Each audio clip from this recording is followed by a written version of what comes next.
There is nothing. Only warm primordial blackness. Your conscious ferments in it. No larger than a single grain of malt. You don't have to do anything anymore. Ever. Never, ever. An inordinate amount of time passes. It is utterly void of struggle. No ex-wives are contained within it.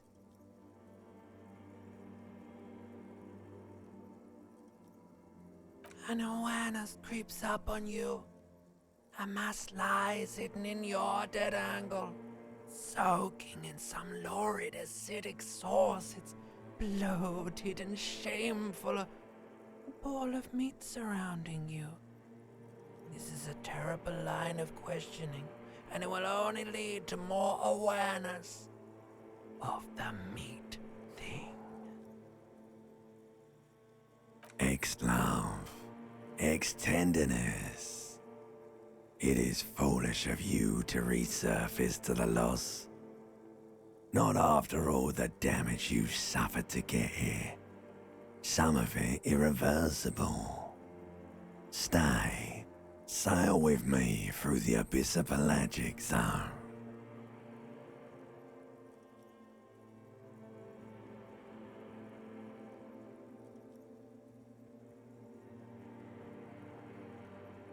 Do you really? You wouldn't like it if I told you what was back there. Why'd you think you had to bludgeon yourself into oblivion? Or did you not sense yourself marinating? Poured so much on yourself, got a bit carried away, did we, Chef? Fear and apprehension. You should ask what's out there first.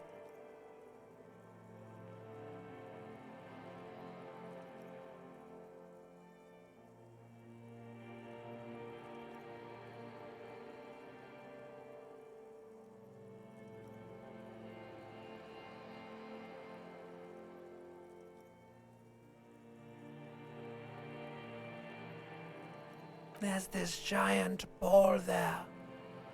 An evil apes. And the evil apes are juking it out on the ball. You're one of them. It's basically all just evil apes juking it out on a giant ball. You can't even make out it's a ball when you're juking it out. It's that large. Infinitesimally small.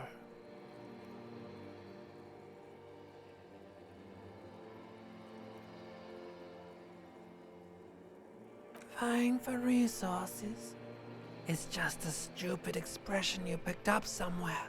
The part of the presentation you want to take home with you is this. You have to beat the other evil apes in the face, or you lose. Yes, it is.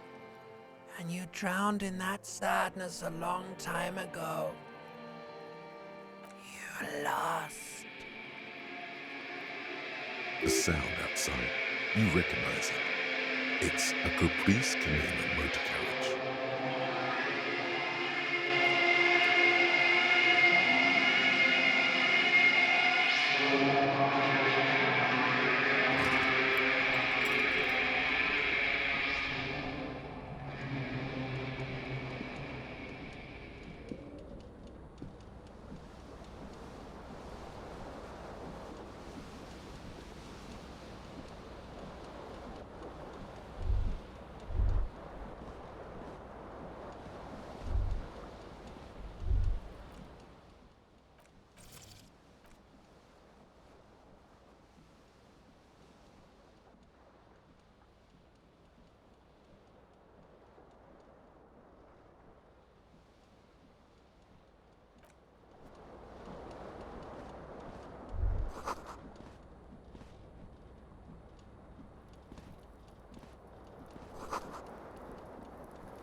You hear a jingle. Keys are clinking in the pocket of your flare-cut pants.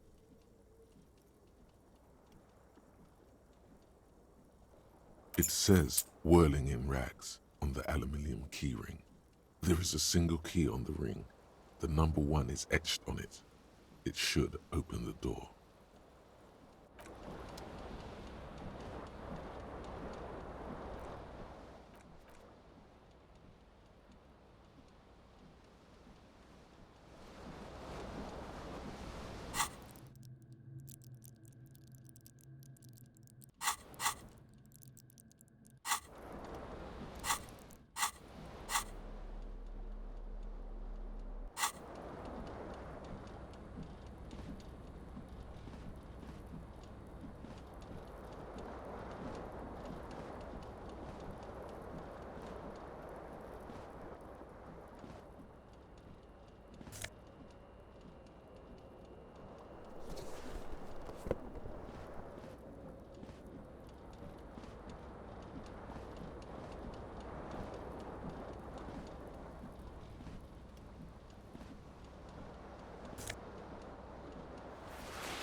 A mirror hangs above a bent and broken sink. In a fierce discharge of masculine energy, someone has ripped half the faucet off. Was this not the same Elo that founds empires and lays waste to cities, virile, uncaring towards the little things? Probably not, no.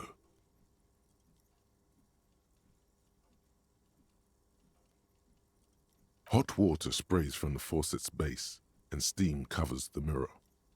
You cannot see yourself, just the vague impression of a man. Suddenly, you realize you have no memory of the face that awaits you there, underneath the soft vapor. Really, all recollection of the person you are, the people in your life, and even the world you're in has drowned in a sea of blood alcohol. This was no mere night of drinking. It was a deluge of world-ending proportions. As you slowly reach your hand towards the surface of the mirror. Abort. You clearly have not thought this through. You won't like what you see there, and you will never unbecome it.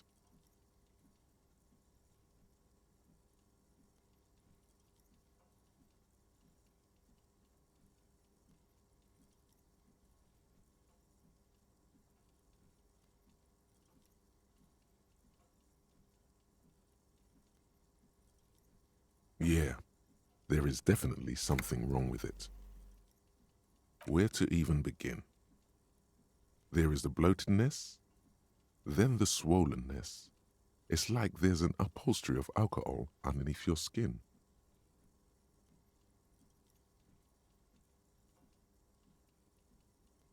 Bet you are. Your nose feels like a small balloon in the middle of your face. It hurts when you honk it. It doesn't appear to be a particularly tiny nose either. Not with all the drinks it's absorbed for you. It's not. It's swollen and snail-like, wriggling between your fingers. Behold. You have no idea who this thing is, do you?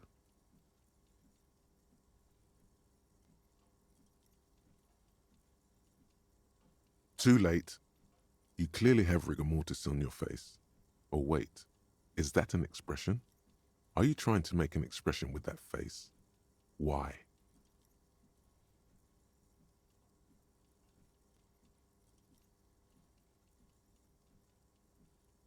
Please stop. It's horrible. You're scaring yourself.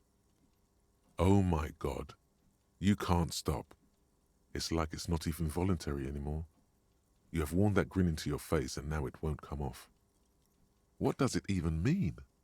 What is the emotion you're trying to convey?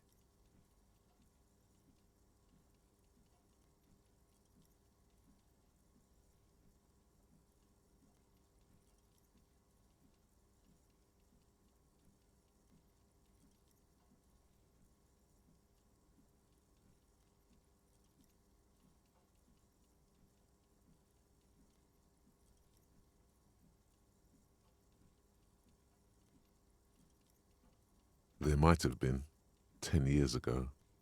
It's little more than a cadaverous spasm now.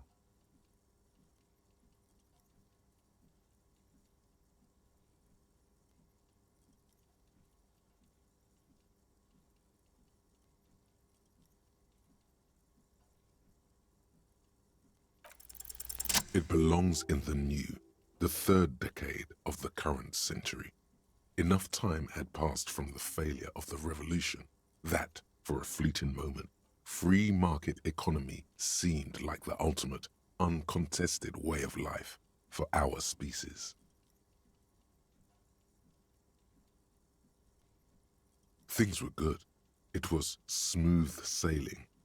People made gold and champagne-tinted interiors and facades to suit the times, calling this the new style. But more importantly, disco happened. For Revachol, your city, that meant only one thing. Guillaume le Million. If it doesn't rhyme, you're not pronouncing it right. Out of the dazzling swirl of disco music, in an open-air boîte de nuit, somewhere in Revachol West, Guillaume's blonde mane appeared on the screen. He sang some bullshit. Then he made the expression.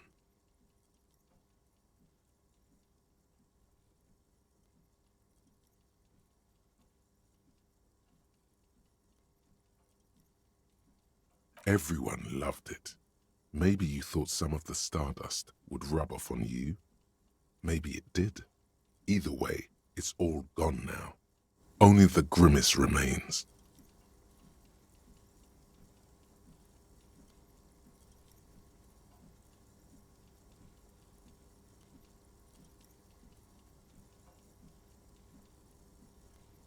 Some 20-odd years. There is a vast ocean of time between right now and the expression. Looking good on you, or anyone. Humanity has run aground in that time. It's a different world now. The expression is a relic.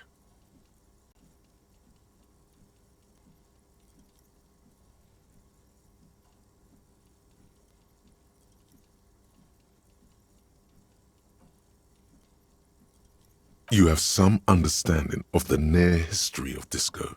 The rest is darkness, aside from the useless fact that the motor carriage outside was a caprice canema.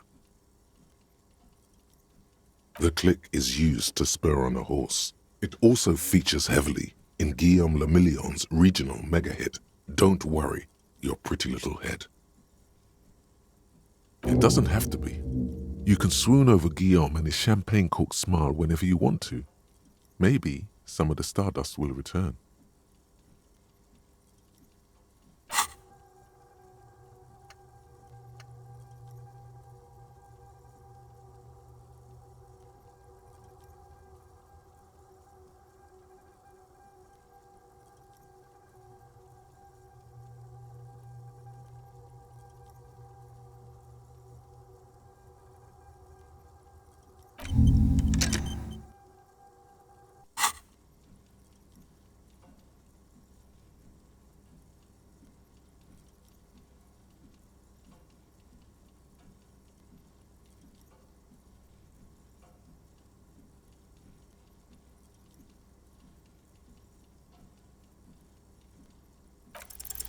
It's too late. Like an image on film. The expression belongs to your primary motor cortex. It would take a minor neurological miracle for you to cease producing it.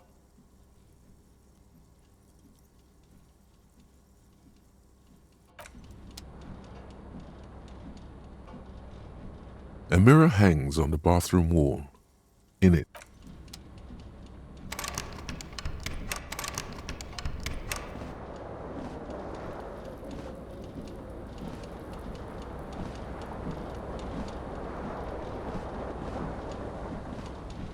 this fan has two chain pull switches. One ends in a tiny fan, the other in a light bulb. A truly horrific necktie has somehow attached itself to one of the blades. Or has it been consigned there as punishment? You feel as though this creature is your friend and wants to reattach itself to your neck so that you may continue your adventures together in this strange world. The blades come squeaking to a halt. It should be easier to reach the tie now. A terrible mistake. Turn the lights off immediately. You can practically feel the photons burning a hole in your brain.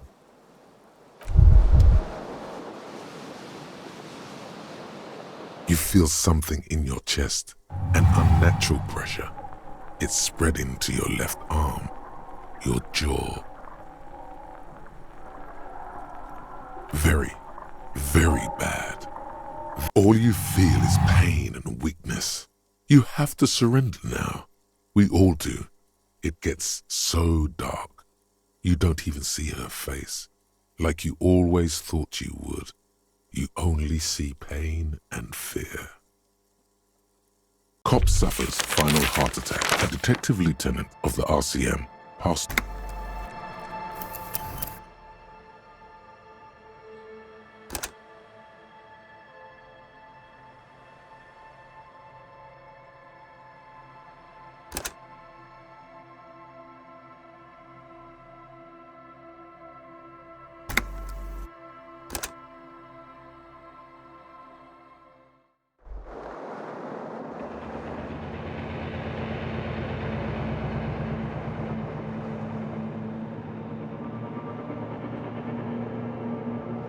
There is nothing. Ever, never. An inordinate amount of time passes. An awareness creeps up on you. Ex-love. Do you really? You wouldn't like it if I told you what was... Fear and apprehension. You should ask what's out there first. There's this giant ball. You can't even make out it. You can't even make out infinitesimally. Vying for resources. Yes. The sound outside.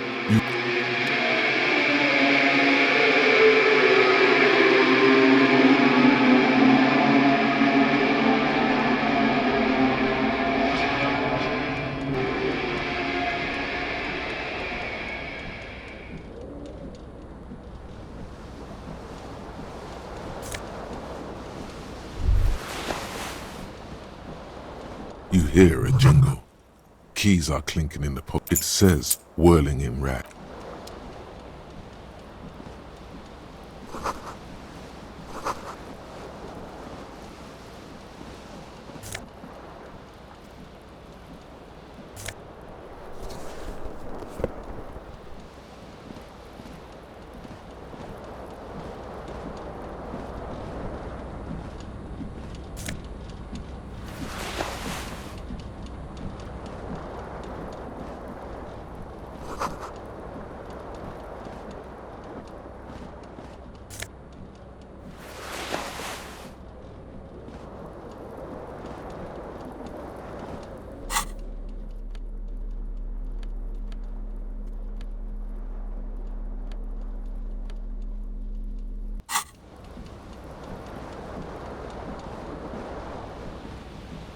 This fan has two, or has it been consigned there as punishment?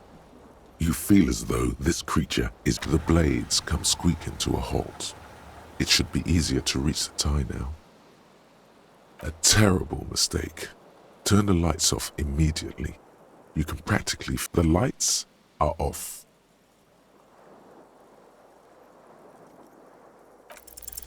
You swoop up and catch the tie. Snap. It's released from the blade. Warning, warning, the necktie is no longer contained.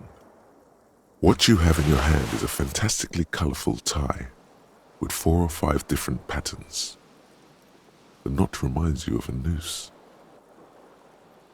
If it's your friend, why was it up there? Who ties their friend to a ceiling fan? Maybe this thing is dangerous somehow. An ominous, foreboding feeling fills you as you look at the tie.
A mirror hangs above a bent and broken sink. Was this not the same Elo that Probably not, no. Hot water sprays from the faucet's bed. Suddenly, you realize you have no memory of the face that awaits you there. Really, or recollection of the person you are as you slowly abort. You clearly have not thought this through. You won't like what you see there. Yeah, there is definitely something wrong with it. Where to even begin? Bet you are. Your nose feels... It's not. It's swollen and snail-like, wriggling between your fingers. Don't be scared. It's only your face. It's not like anyone's going to see it. Behold. You have no idea who this thing is, do you? Too late. You clearly have rigor mortis on your face. Or wait, is that an expression? Are you trying to make an expression with that face? Why? Please stop.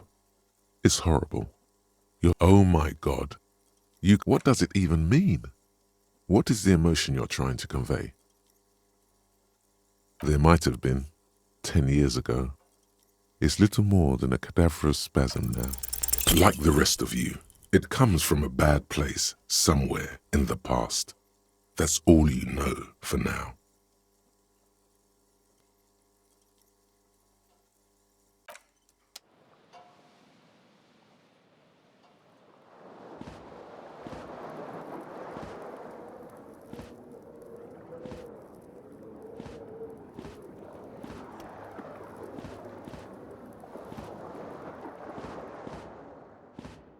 A mirror hangs on the bathroom wall.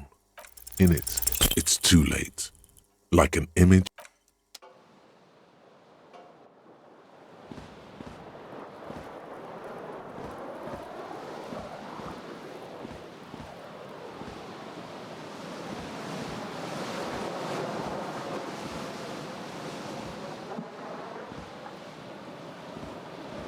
The fan stands still. The switch must be broken, because nothing happens.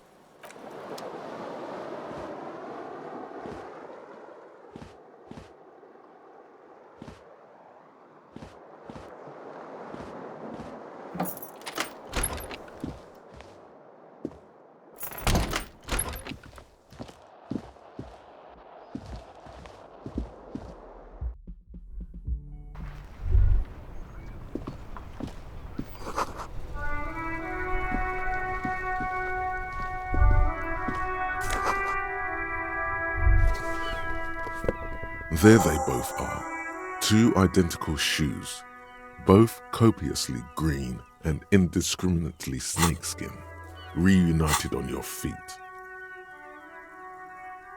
Like two baby crocodiles. Good, they're balanced, comfy. Feels like the only good thing about you right now, truth be told.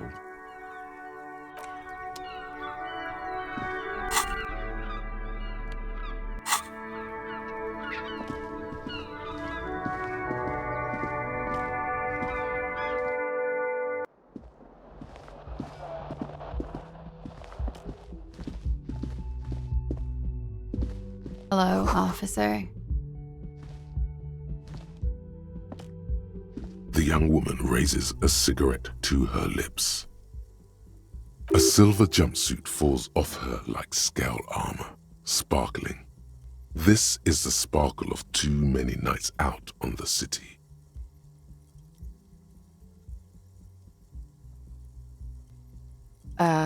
No. There's only one solution to this. You're a businessman. Because you're a police officer, sir.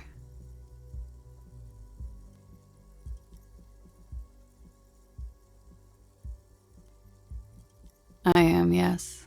Unless you've been feeding us a set of very well-rehearsed lies all this time. You've been here for 3 days, on official police business, no less. Couldn't say. In truth, so far, mostly drinking. You have no doubt about the drinking. But do you strike yourself as a tight-lipped drunk? She must have heard something.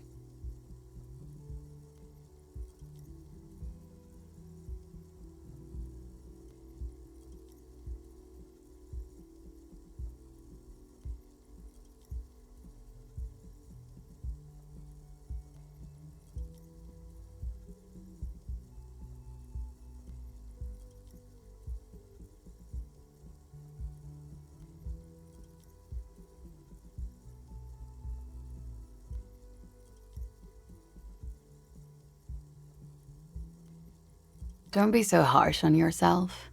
They let almost anyone be a police officer. A glib remark. Don't let it stand. Assert yourself.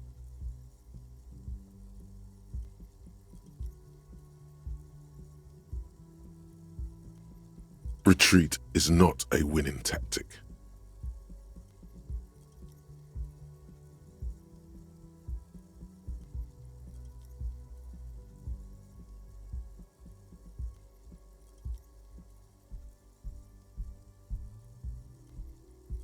Could it be because of the drinking? Of course. Be careful, officer. They don't like the police around here.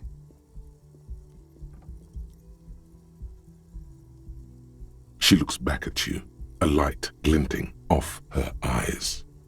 Goodbye.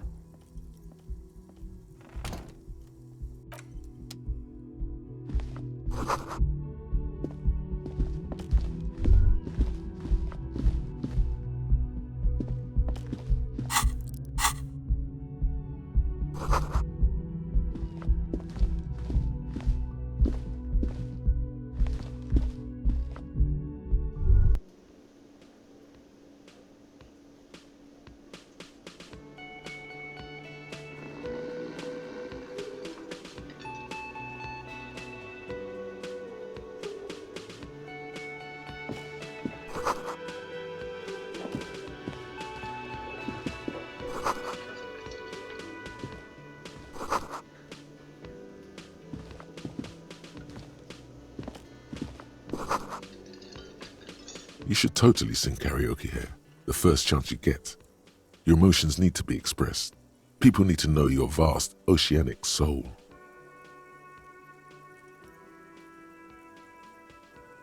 Exactly. It's measured, level-headed, and it needs to be heard through a PA system, by other people. You have not yet stumbled on the right lamentation, but it's out there. It'll come to you. You will wreak havoc with it. Don't worry.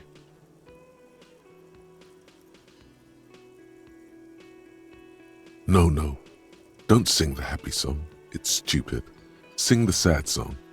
It's profound. You have to find something tragic to sing first, though.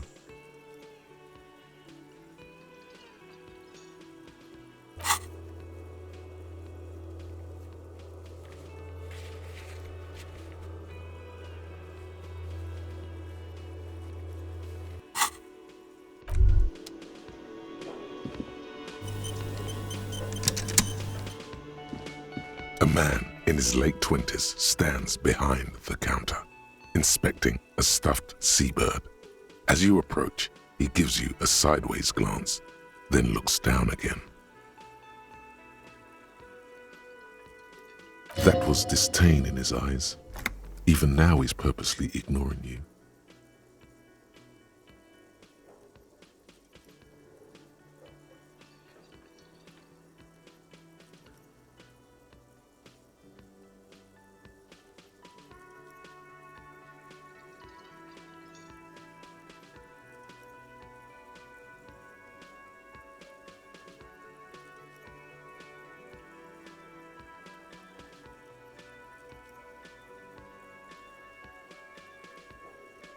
Oh no, you're a hero.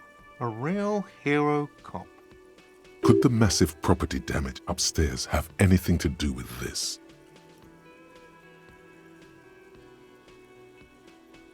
Am I?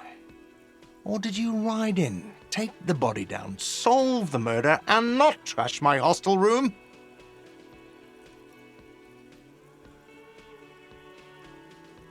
You're right, you didn't, and it's only taken you 3 days not to. No, I haven't seen you around. I'm not always here. A competent work of taxidermy. The white and brown seabird lies among piles of coasters and drying mugs.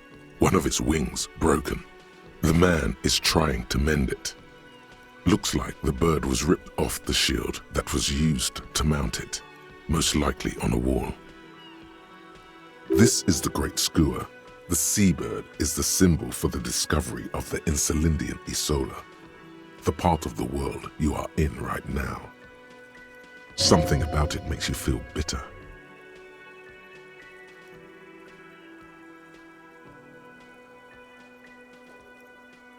Look, your buddy is over there. Why don't you go and talk to him, okay? He pretends not to hear you, concentrating on the bird instead.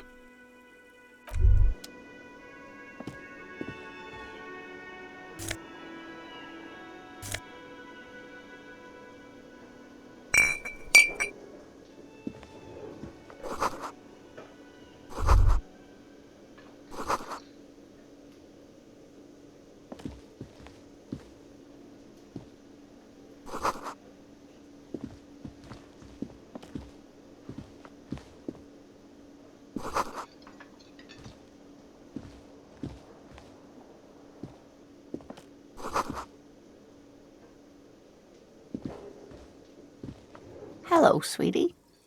You shouldn't keep your colleague waiting.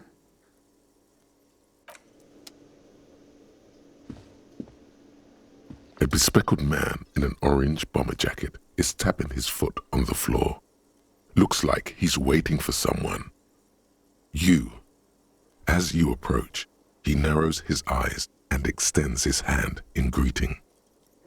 If an assault were launched on this building right now, if the windows came crashing down and the whole world descended upon you, this man would hurl himself in death's way to save you. You are sure of this, but why? He is your half-brother. Hello, I'm Kim Kitsuragi, Lieutenant, Precinct 57. You must be from the 41st. You realize he is waiting for your name. This is your chance to come up with a really good name for yourself. Get creative. Conceptualize. Concentration makes you squint your eyes. Your name should be deep gold and orange, like a forest fire looming on the horizon, but mixed with the stench of liquor rising from your breath. You're 2 steps closer to it, but there are still many to go.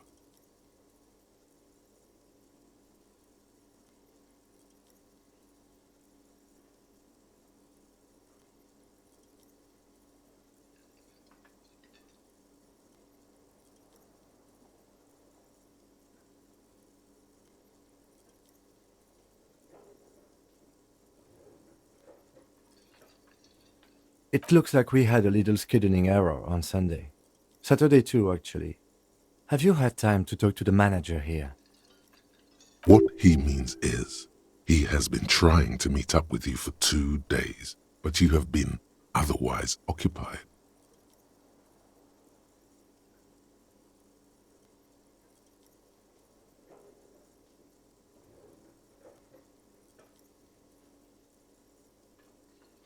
If you don't mind, we should talk to him again.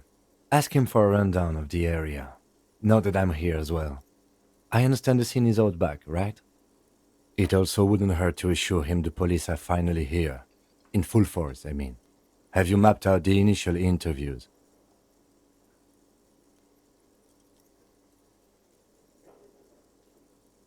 Good. But even if you haven't, we'll have time for that after we take a look at the coroner's case. Have you removed the dead body from the tree?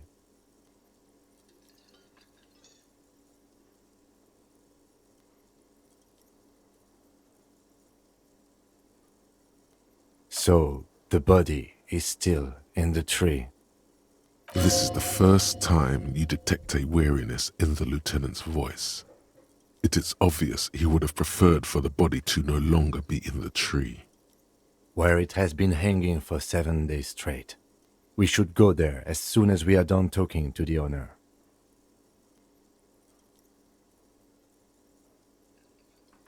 After you, officer. If you're about to embark on an investigation, shouldn't you have a badge?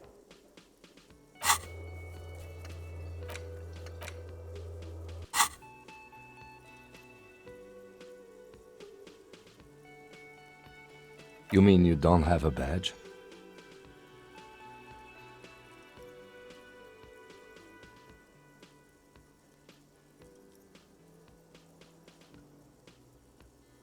Losing your identification card is a serious matter. My vehicle has a shortwave. You can use it to report your badge missing. I advise you to try to locate it as quickly as possible, but getting the body down should still take precedence. Lieutenant Kitsuragi is now in your party. You can talk to him whenever by interacting with him. Yes?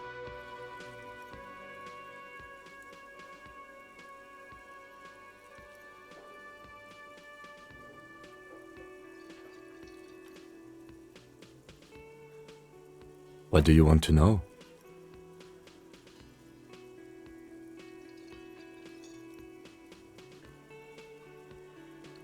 I'm afraid you and I are pawns in a pissing competition.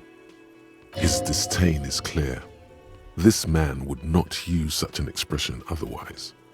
You don't know? I assumed you were in on it.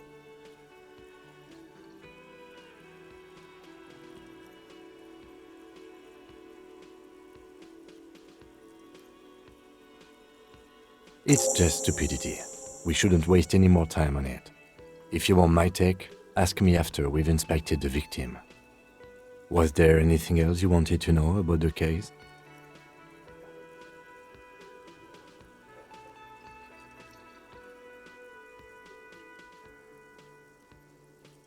No, it's not a particularly mysterious case. The deceased is a security guard for a corporation involved in a labor dispute. It doesn't take a DeLorean polymath to put the pieces together. I just don't see the case getting more mysterious than that.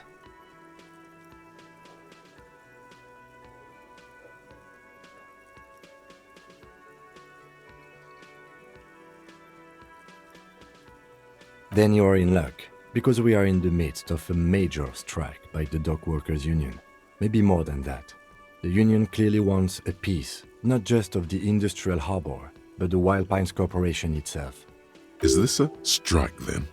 Or the first shots in a workers' coup? I expect the case itself to be less challenging than navigating these community matters. This district isn't used to the RCM's presence, and the union rarely overplays its hand, as it appears to have done in this case. Strike, coup, revolution, it's brigandage, however you parse it. You feel something rising through you, a familiar feeling, an opinion taking form.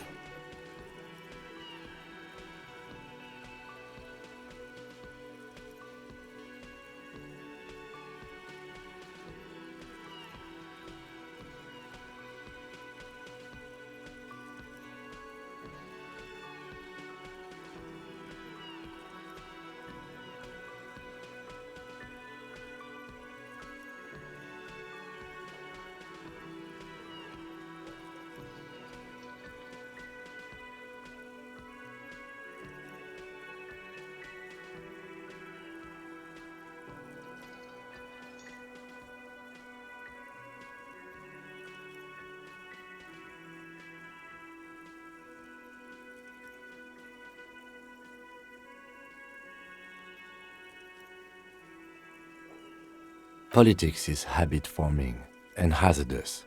It is also irrelevant to police work. You're right to doubt the impulse. It might be detrimental to our task here. From an imaginary fan. Now, was there anything else you wanted to know about the case? Maybe you can tell me what you do know to help me narrow it down a bit. Do you want me to brief you? 3 days ago, the RCM Emergencies Desk received a report about a security guard who was found hanged in Martinez. An anonymous caller said there was a dead body behind the Whirling in Rags hostel cafeteria. The cadaver had been there for 4 days. No one had come to investigate. During that time, the victim had been stripped of his belongings. The caller did not identify him, but used the word lynching. There is an ongoing labor dispute between the local dock workers and the logistics company Wild Pines. I was told we should approach the death as part of this dispute.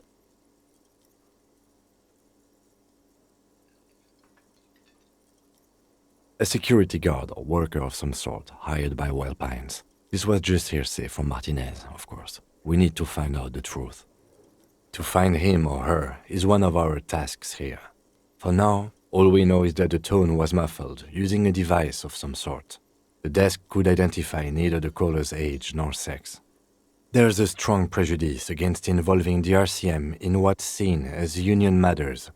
The dock workers' union is the de facto police in Martinez. Now it appears they've started executing too. We cannot allow that. That's us, the Revachol Citizens Militia. We're the police in this city. The RCM, or the Revachol Citizen Militia, is the police force you and him are part of. A self-organized peace corps of the occupied city of Revachol. The RCM operates within a legal twilight, yet its authority is rarely questioned. It's super useful to know this.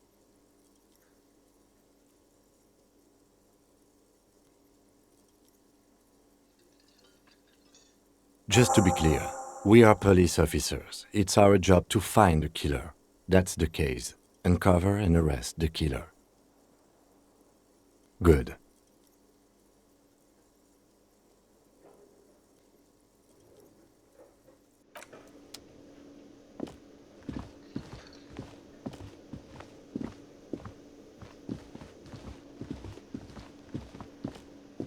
The man with the unimpressive beard notices you approaching.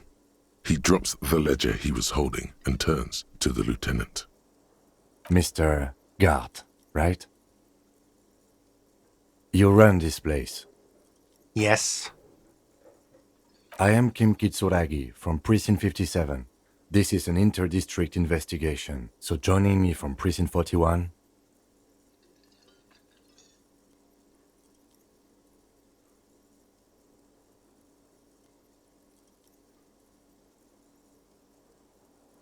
Right. Now, I know it took us a while to arrive at the scene. It also took you a while to call us and report the dead body. It was you who placed the call, yes? No, I only just got here. It was probably Sylvie who called you. She usually works the bar here. I'm only temporarily taking over her duties. Do you have her number? As a matter of fact, I do. You said you just got here. From where? Are you a local? What, of Martinez? No. I live in Jamrock. I only sometimes come here to keep an eye on the place. This is just one of the many cafeterias I manage. But you still know your way around, yes? In case we need directions. Yes, I know where some things are, but as I said, I don't live here. I just used to work here. And I'm not going to start working here again, if that's what you think. I didn't imply that. Detective. He probably means this is where you step in and ask your questions.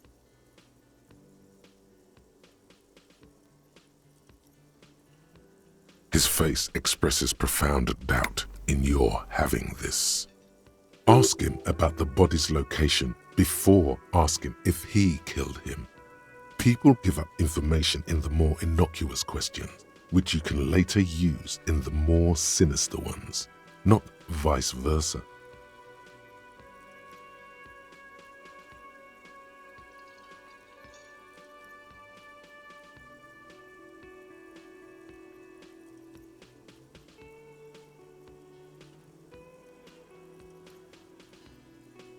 Behind this building, there's a courtyard. They hoisted him up on a tree there. That's easy. See that door there? First you exit through that. Then to your right, you should see a big hole in the fence. A really big one. You can get to the courtyard through there. No need for the keys. The hole is big enough for the Franco-Nigerian cavalry to fit through. Does he want you to feel guilty of making that hole? It's implied in his voice.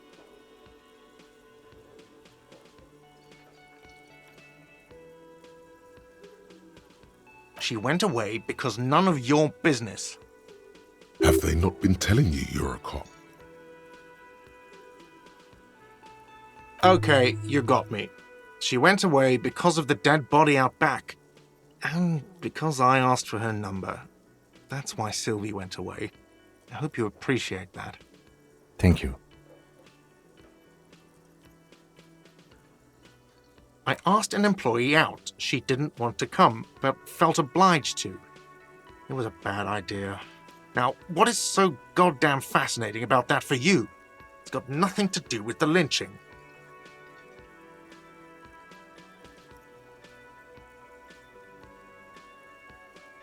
Forget it. I don't know who killed him. I'm not the police. That's your job.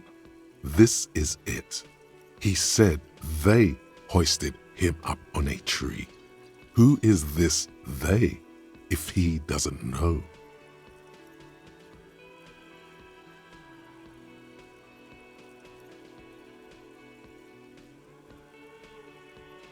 Oh, people are saying it was the union dock workers, that it was a lynching. The locals, the customers, the people who eat here, a lot of dock workers eat here. Sylvie told me everyone knows the dock workers did it. Did the deboarders themselves tell her this, or is it a rumor? I don't really know. You'll have to ask her. I would suppose it's because they have nothing better to do. You mean the strike? Yes, the strike. The man they hanged was a security guard for the harbour company, I hear. A mercenary. The unionistas probably thought they'd send a message. The lieutenant turns the page in the little notebook he's been scribbling in. Let's go. Not so fast. You owe me 130 real. No one is saying the multi-pattern necktie you found tied to the ceiling fan can talk. No one. It must be merely imagination. But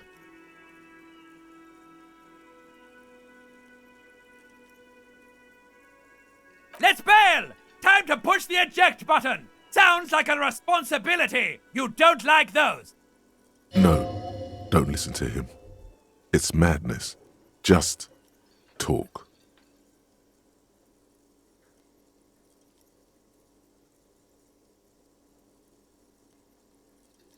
Oh, excuse me. You owe me 130 real.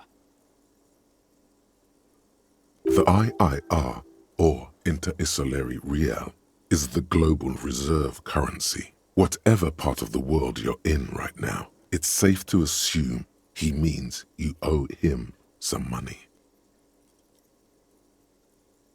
Wow, you're a genius. Yes, that's right, money. You owe this establishment 130 real. Who does that clown think he is? Arrest him!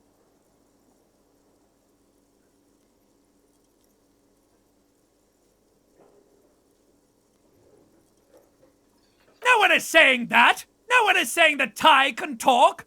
That would be ludicrous! It's just that you should arrest him! It would be wiser! He wants to take your money!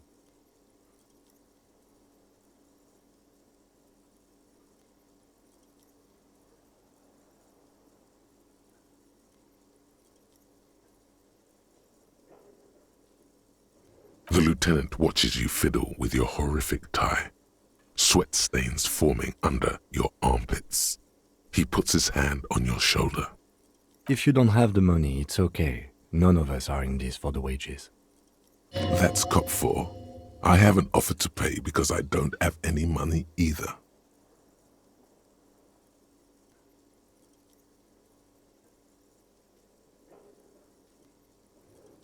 Let's see. 3 nights at a tariff of 20 real comes to 60 real. Then there's the window you annihilated.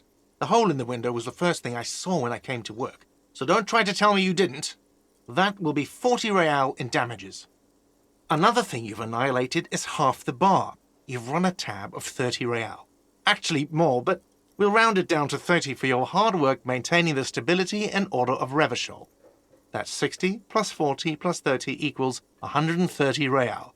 And yes, real is still money. What are you, a philosopher?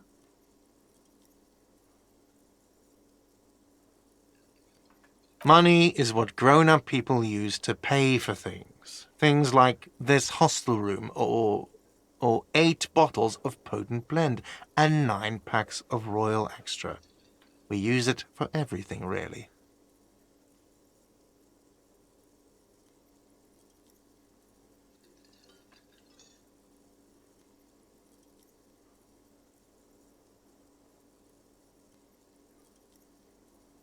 There's a shuffle of nylon as Lieutenant Kitsuragi looks for something in the pockets of his orange bomber. I'm sorry, but he has to pay. I can't let him stay here any longer if he doesn't. If he doesn't have the money by tonight, then... Officer, maybe you're better off working this from home for now. You live in Jamrock, right? It's not that far away.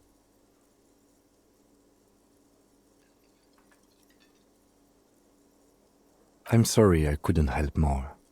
You should take this up with your station. I have a shortwave radio in my car, okay? We have to get this investigation started now.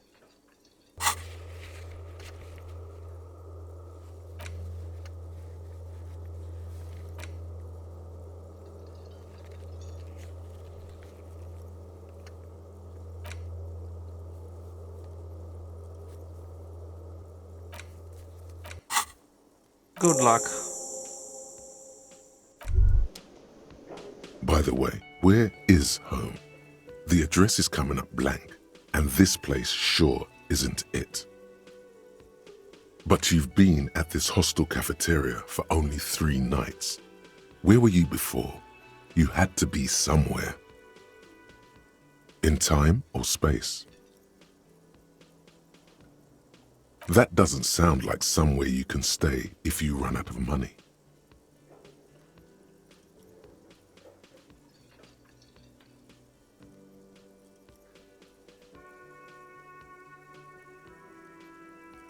You can try. Run some addresses in your head when you get the time. Maybe a street or an apartment will appear.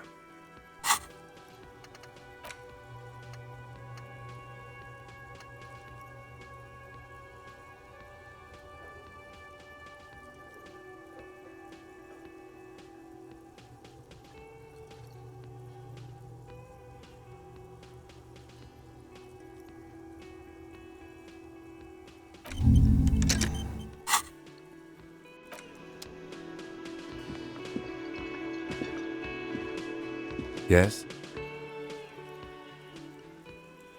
Me? I don't see how my life is pertinent to the investigation.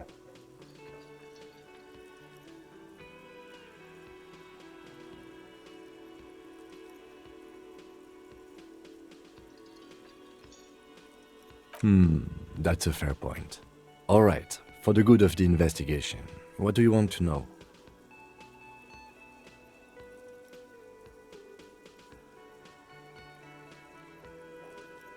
That's because I'm half Seolite, or quarter.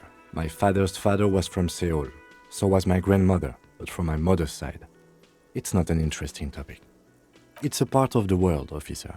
A geopolitical entity and a geographic division. I told you it wouldn't be interesting. Seoul is a protectionist, isolationist, pan-Isolari state west of the Insulindian Isola. Actually, it's quite interesting. Some would even say mysterious. You're barking up the wrong tree. I don't speak a word of Seolite. I've never met either one of my grandparents, and I've never been to Seoul. I'm a regular Revacholier. A point of pride to him. He's glad to have shut down your question.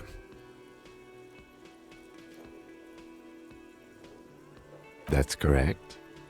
You feel a slight urge to put the lieutenant down for this, but you can't quite muster enough testosterone.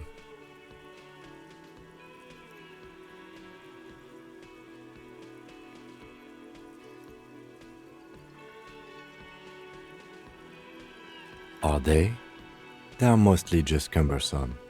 You could use a good, normal peer yourself.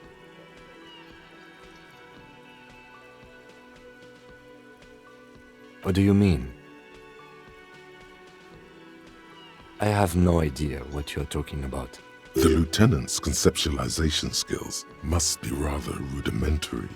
The lieutenant is a police officer of the old school. His concerns are material and extrinsic. But this isn't an old school case.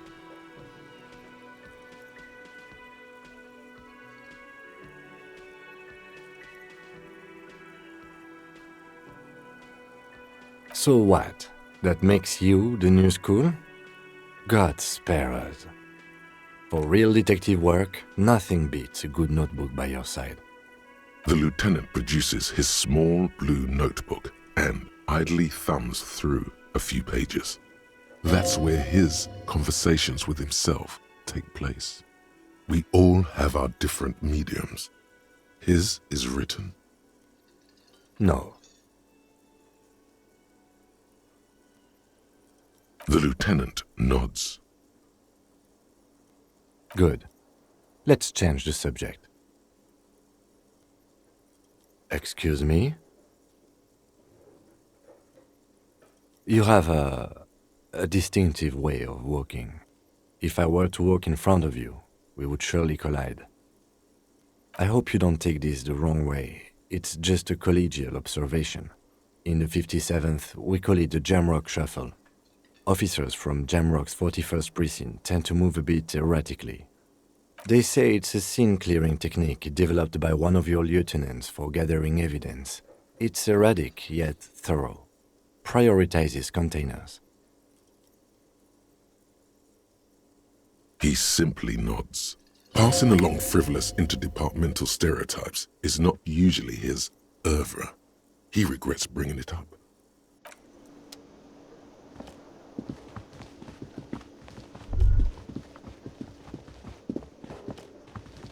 The theme on that pinball machine is a standard royalist theme, used on everything from pinball cabinets to full-flavor cigarettes.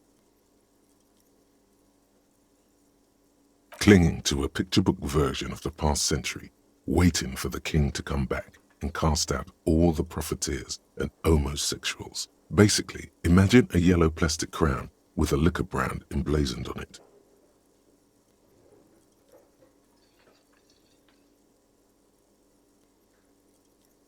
The sentiment is called anti-centennial nostalgia, pining for a time before the turn of the century. It's common even now, after 50 years.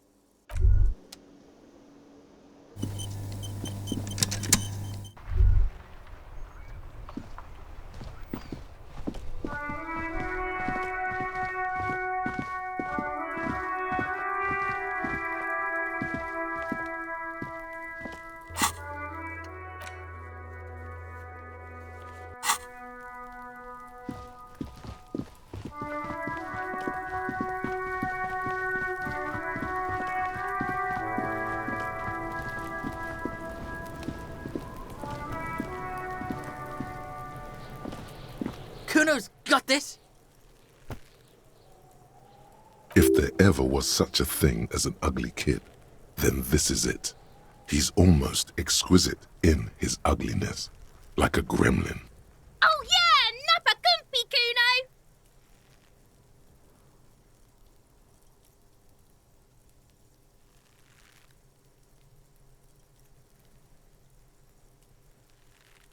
Can't talk, pig! Shit's coming up strong! Throwing rocks! Shit coming up strong. That sounds good. Joyous. You should hang out with this kid and see what that juicy shit is all about. I mean drugs. The kid's on drugs. Yeah, Kuno! Ride the lightning, Kuno! Kuno's riding it, see?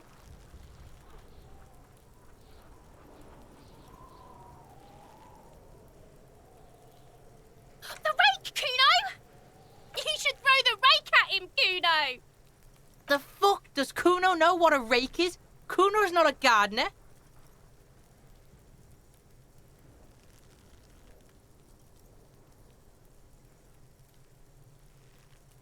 Alright, entertain the Kuno.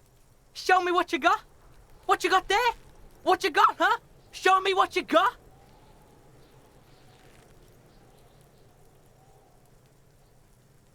Shitload, pig. What's your question?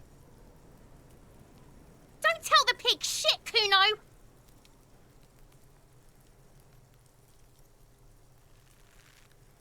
If I were to want to waste my time, which I do not, I would ask them who he is, how he got there, and the usual. The usual being, have you seen anything out of the ordinary? Or have you seen anything suspicious?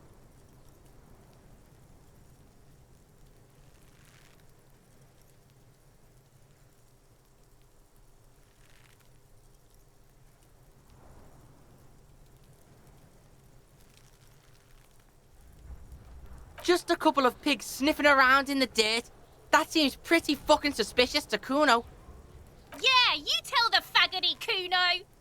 Looks like you're a faggoty now, whatever that means. The suspicious question doesn't really work in antagonistic situations. Kuno's fuck gimp. Kuno uses the fuck gimp for target practice. He's trying to hide the fact that he doesn't know. Kuno knows all kinds of shit. Kuno's not a snitch, that's all. Trying to make the Kuno sing into the popo phone. Probably climbed. Kuno was busy down the road when that shit went down. You heard Kuno. Kuno wasn't even in Martinez. Kuno wasn't in Revachol. Kuno wasn't regional. I don't know. Some fucking... Mesk or I don't know. Some other place. Night City. Kuno was in fucking Night City. There is no Night City anywhere. That sounds like the name of a city in some pulp science fiction novel.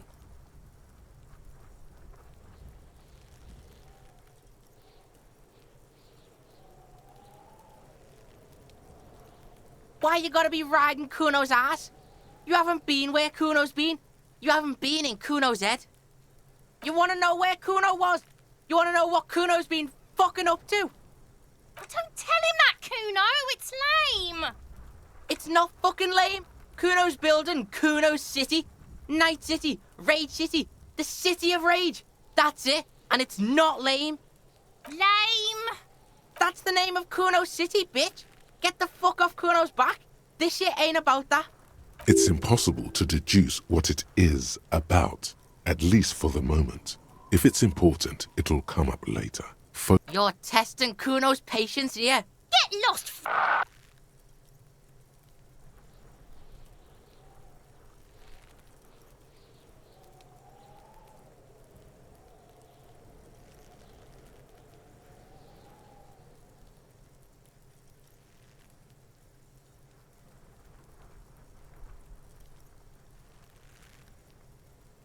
Right, pig.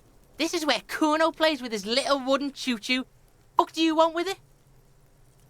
Yeah, whatever. Kuno doesn't give a shit. Kuno's Kuno, pig? It's always Kuno, never I. Clearly the kid's using the third-person perspective as a shield.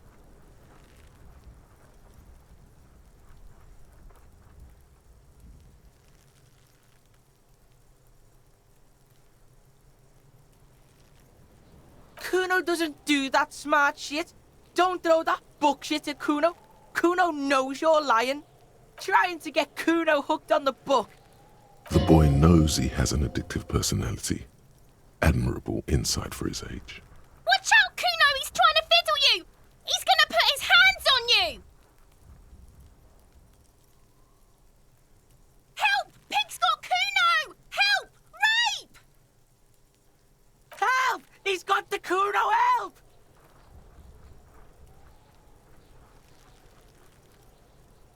Help! He's digging his dick out! Escalate, Kuno! His dick is out! You're afraid! Pigs in here, Kuno! Somebody, please! How did we get here? How did this happen? This makes no sense. There may still be a way out. Just appeal to his reason.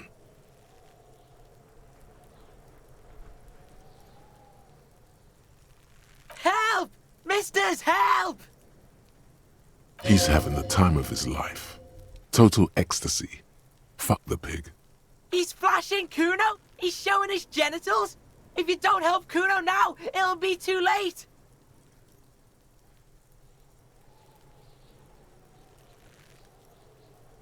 Look. For emphasis, a ghost is saying this. A shit-eating psychopathic ghost with an ace up his sleeve. I know you wanted to hit me. You got that I'm gonna fuck that Kuno up look that Kuno's dad gets. The murder look.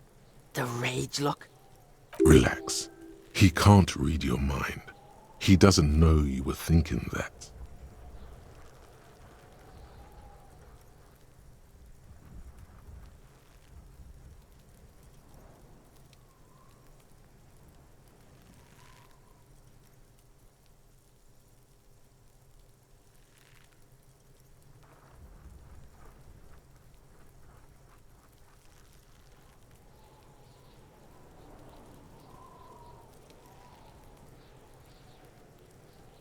I know what you thought. I'm gonna fuck that Kuno up. I'm gonna shut that shit down. You know what? You should've, because now you're nothing. You're a joke to Kuno. Kuno laughs at you. King Kuno! The whole charade was about establishing dominance over you. You backing up means he's succeeded. Kuno turned you into his prison, bitch! You're gonna be in this shit with Kuno! No, you're not. We can just leave. Bitch, you're gonna be in this shit with Kuno forever! A peepo is a type of hat, by the way.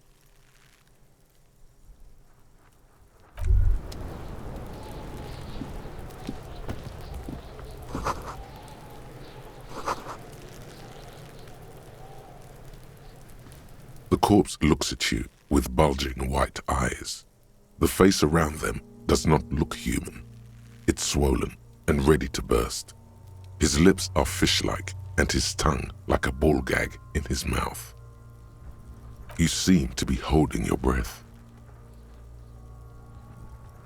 A cargo belt twists his neck at an unnatural angle. The body below appears stiff. It's letting out an ungodly rot. The smell seeps in even through your clenched nostrils.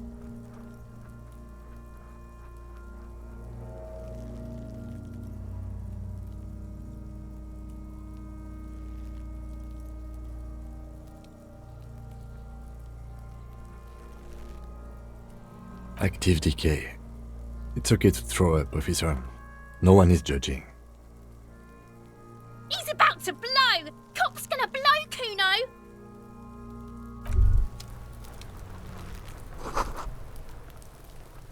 There he still is, looking right through you with his white eyes. The body below is entirely dedicated to the smell is repulsive.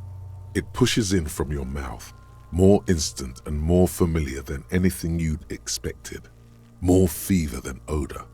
It fills your mind, flushing you from within.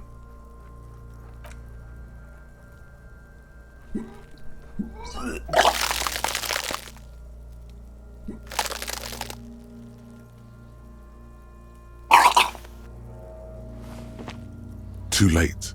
It's impossible to keep in.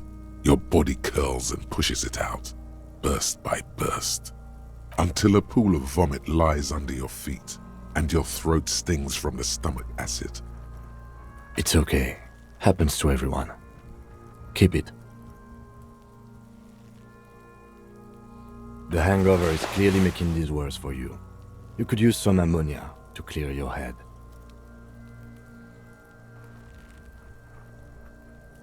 There is Frit nearby, east of the hostel. They usually have a small apothecary. If they don't... There's a greenhouse here, and a gardener with a wheelbarrow on the corner of the whirling in rags. If she works here, she might have something for the smell.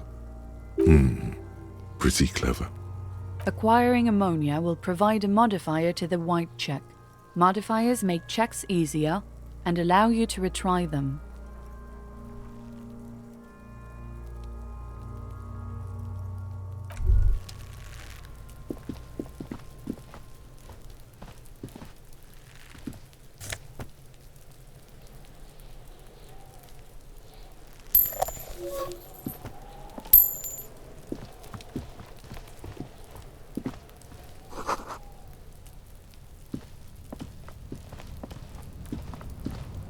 An inconspicuous pile of the roofing material, Eternite.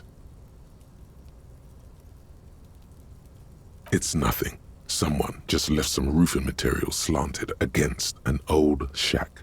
Glad you asked. When junior researcher Olari Tal invented Eternite in the Vartna Polytechnic Institute some 30-odd years ago, he thought it would last forever. Hence the name, Eternite. Sadly, the only lasting thing turned out to be the material's highly carcinogenic effect. Because there's a secret door hidden behind the panels of Eternite, that's why they're too orderly. There it is. You see a shabby little door.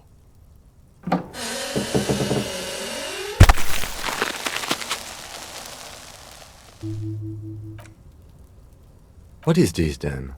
A tool shed? Let's investigate.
Looks like someone left his tarpaulin cloak hanging on the railing here.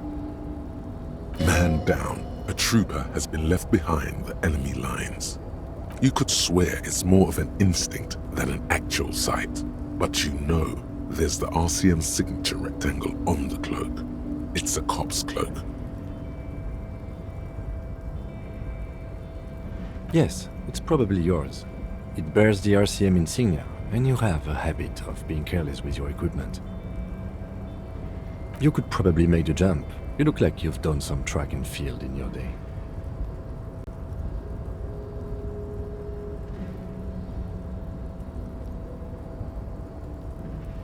The wind is aggressive up here. The lieutenant looks at the enormous crane towering in the distance over the container yard. The look in his eyes is a mix of the engineer-like interest and the wonder of a 6-year-old seeing a horse for the first time.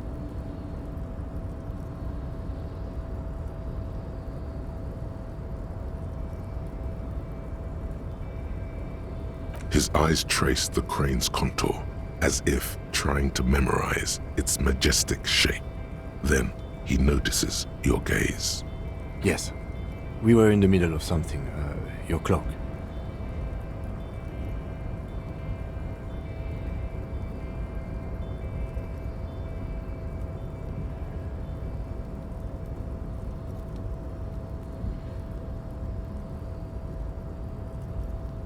What are we doing? We're awfully close to breaking into the industrial harbor. They're bound to have information for us. I thought that was our intention. Or it could be that we are just exploring. He's thinking you've forgotten where you are again.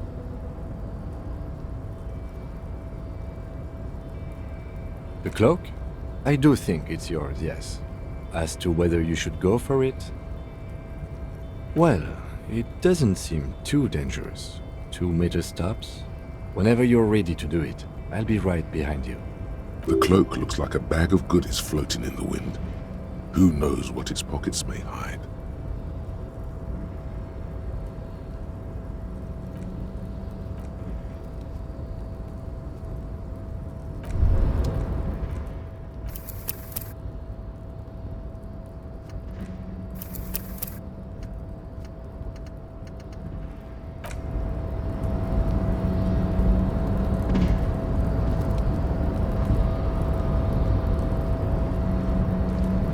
The tarpaulin cloak with possible RCM markings is still caught on the railing.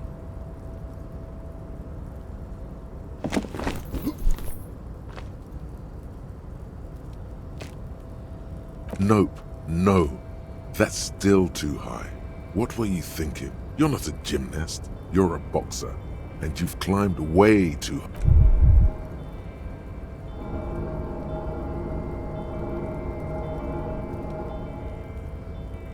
Sure. Just be careful, okay? Looks like you almost strained a muscle there.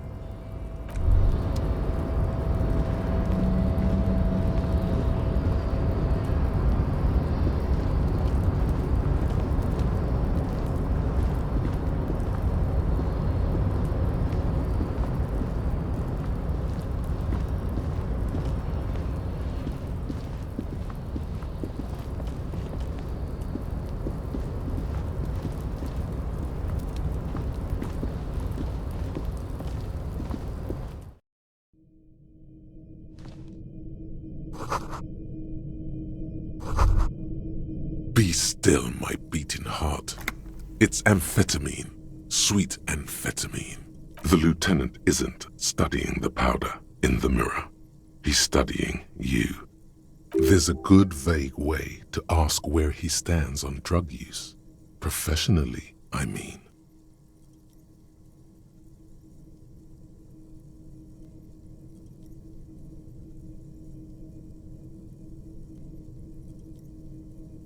Perhaps not. This is below our pay grade, detective. However, but that there was an interesting find. An alternative path into the harbor that the kid uses. Well done.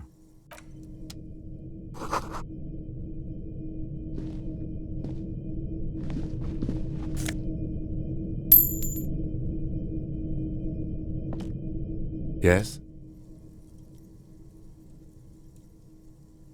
No response. He just arches his brow. He's having trouble processing it, believing it even.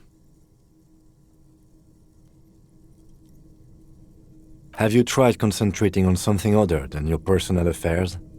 There is a sudden, harsh edge to his voice, like he's tired of hearing about your personal affairs.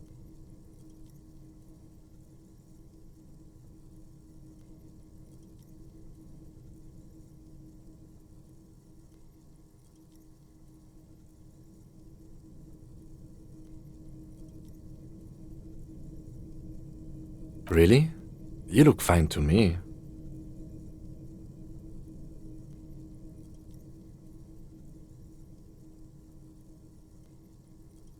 This psychodrama is unbecoming of an officer. Clearly, he prefers to think you're malingering. He cannot fathom that anyone could drink so much as to retroactively erase their entire life. Then you should consider seeking medical attention. You can use the radio in my kinema to call your station's Lazareth. Was there anything else you wanted?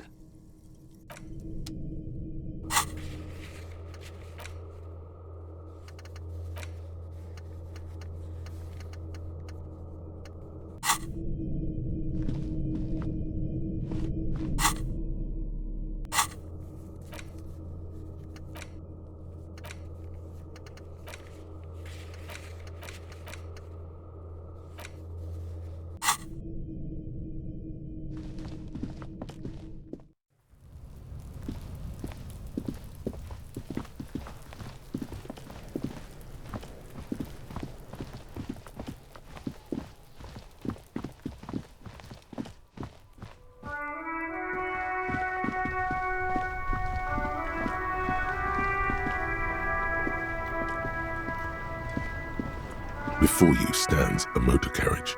The bodywork is covered in blue and white livery, bearing the number 57. Vapor emanates from the large engine on the back of the vehicle. It hasn't had time to cool off yet. This must be the infernal machine that tore you from oblivion. The Caprice Kinema motor carriage.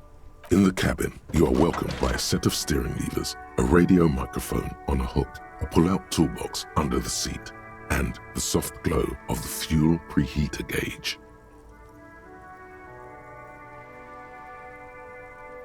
The frequency tableau lights up, and the green button labeled Prime Line glows like a feline eye.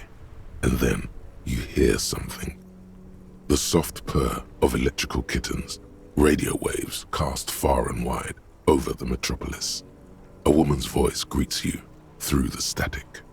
This is Precinct 57. Hello, Lieutenant. How may I assist you? Hello, Alice. Please assist our colleague from the 41st Precinct here. I'm putting him on.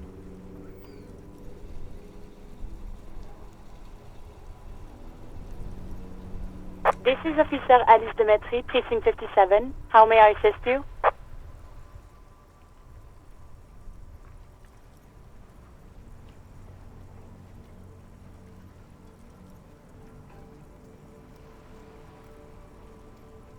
It will take just a moment, officer.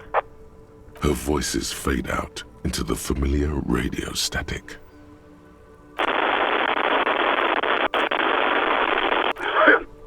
Gottlieb, what do you want?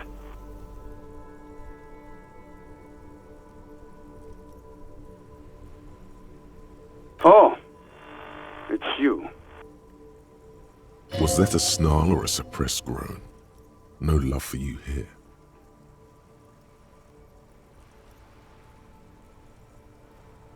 With all the damage you've been dealing yourself with drugs and alcohol, I'm not surprised. There is no surprise in his voice, only careless superiority. What else? I'm not a brain doctor. Look on the bright side, you've got a whole new life now. Use it wisely. It's hard to say if he doesn't believe you, or doesn't care.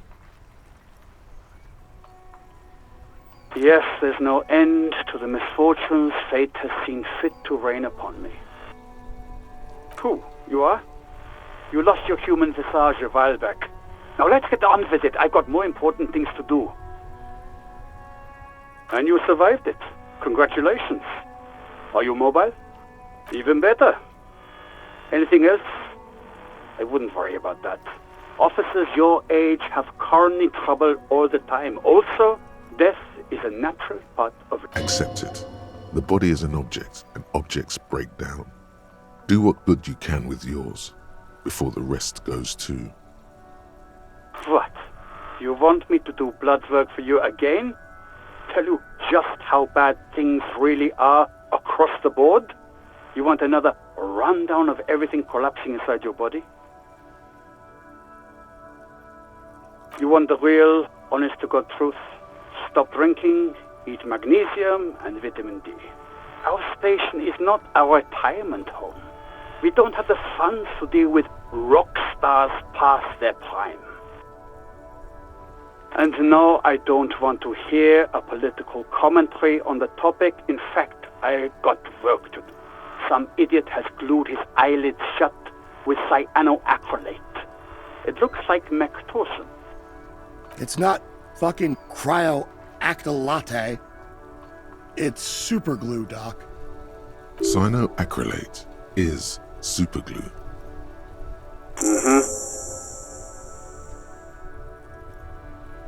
Anything else I can help you with, officer? Just a second, officer. 10-2, 10-5. This is 41st. Come in. Over. A scrawny old man sits in a dusty cubicle, smoking, with a large white rectangle sewn on his vest. In front of him is a box-shaped apparatus with an array of wires and antennas. The radio switchboard. The man uses relay code. You got this.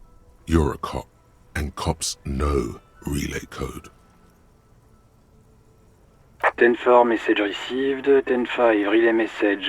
What's your status? Over.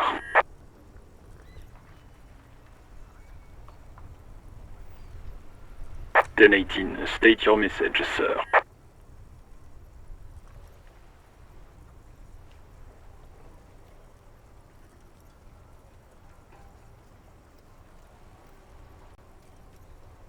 Ten-9, over. 10-4, message received. This is a very serious situation. I need to 10-22 the captain. Over. Is it him? What does he want? Says he lost his badge and needs to report it. He what? He lost his badge? Who lost his badge? Dick fucking Mullen. Who do you think? It's Officer Dick Mullen from the bestseller Dick Mullen and the Lost Identity. Dick Mullen is not your name. It's the name of a fictional detective who would not lose his badge. Defend yourself. Immediately.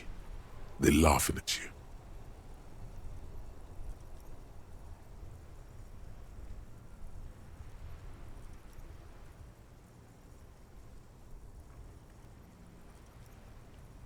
Ten-4, I hear you, officer. I'm just going to make a note here that you are in pursuit of your misplaced badge. Over. Fuck me. Mac, come here. You've got to hear this. Dick Mullen lost his badge. What's going on? Super Cop here lost his badge. He lost his what now? His badge. He lost his goddamn fucking badge.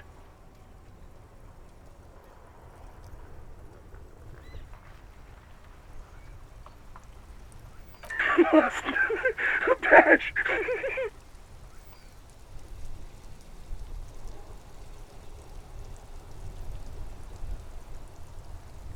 10-9, come again. I didn't get that. Over. New heights even for Captain Sober. Ask him. Ask him if he's lost his gun too. Sergeant Orson wants to know if you lost your gun too. Over. Check your pockets. Check your... Holy fuck. You don't know where it is, do you? Okay, it's gone. Your gun is most definitely gone. Don't sweat it, Bratan. You don't need a gun to have fun. We can still have fun. It's not all over. 10-9, come in, officer. Did you get my question? We were wondering about your gun. Over. Lying over the phone? It's easy. Just say it like it's the truth. And then it becomes it. He says he didn't. Thank God for that. That would have been a nightmare. I don't even want to imagine the poor prick who has to relay that kind of news to the captain. Losing his badge is bad enough. Tell him to find it, and fast. We can't have some gangbanger running around with it. We're all glad to hear you've not lost your gun, officer. You need further assistance? Over.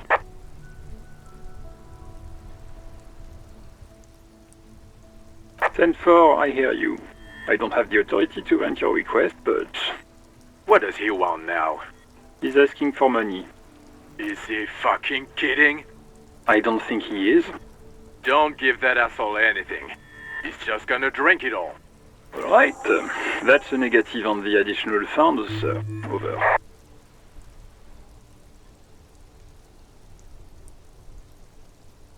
Anything else, sir? Over.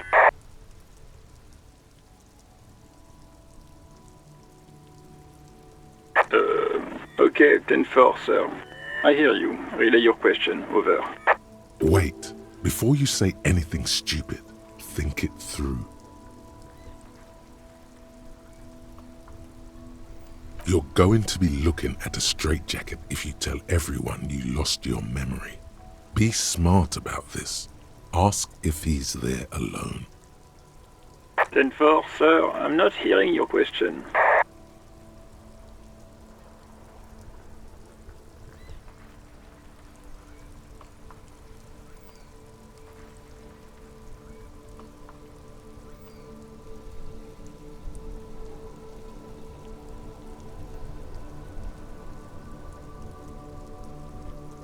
What? What is it? He's still on the line? He wants to verify the information on his badge. But of course, it says Dick Mullen, High General of the Revacholian Cavalry Force.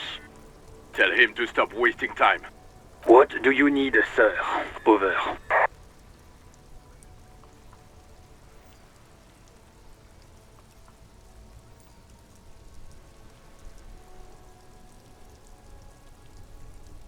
"10-9, repeat message. I didn't get that, sir. Over." What? What is it? What can he possibly still want from us? He seems intoxicated and keeps asking me to call him by his name. Mullen's drunk and emotionally aggressive. That's new. Wrap it up. Don't indulge in his drunken antics. Understood, sir. Over. Roger that. 10-10. Over and out. 18 kilometers to the south, in the 41st Precinct's relay booth, a small crowd has gathered around Communication Officer Jules Oldboy Pidier, around a dozen cops. The small room is filled with cigarette smoke, abuzz with laughter, when Officer Judith Minot enters. Her left arm is in bandages, and her hair trimmed short. What is going on here? Did something happen? What happened is my partner made contact, and it's not good. He's lost his badge. He seemed confused, delirious even. Mac, the torso Torson, is finger-fucking his fist, laughing hoarsely and apparently telling some dirty story to his partner, Chester McLean, near the entrance. Yeah, Mullen was fucked, alright. Sounded fucking drunk to me. Yeah, Mac's right. This was some gnarly shit there. I mean, before he started begging for money, it was... Enough! None of this is funny. It's fucking sad. That's what it is. He's a cop. He's one of us, goddamn this. We must help him. Yeah? How do you fucking plan to do that, huh? Get him off the drink? Go jogging with him in the morning and get him on carrot juice? He's a lost man. I just know we can't give up on him when he's at his weakest. He wouldn't. Mac, man the door. You know what he told me? I don't want to get better. I want to get worse. Those were his words. This shit does not leave this room. Not a word of this to the captain. Or anyone else. We'll give him a couple of days to pull his shit together. I guess I can hold off the report for a few days.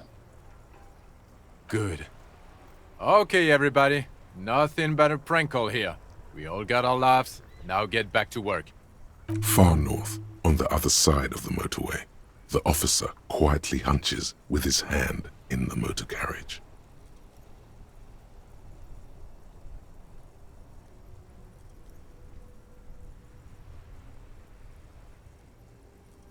A metallic drawer slides out from under the seat and clicks into place. The tools inside are neatly organized. Take what you need, officer. It's going to be a long case. I'm not protective of my tools, like some men are.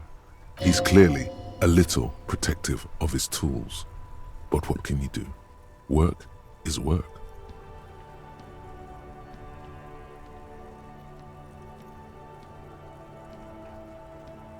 The pull-out toolbox slides back into its nest. Preheater gauge casts a warm glow on the steering levers and the radio on it. The white suede feels luxurious under the touch, and the metal clutch handle so very familiar in your palm. As you tap on the gauge, the indicator pin jerks as if startled. It's in the large orange sector, indicating the engine is warm. Next to the gauge is a red switch labeled heat. There's no use pressing the heat button. It won't start without the ignition key.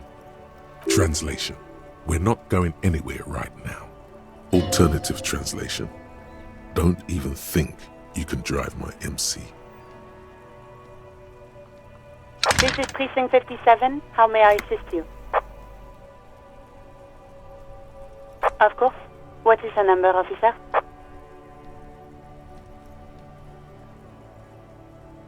Yes, hold on. Her number is 005 1944 298. Received.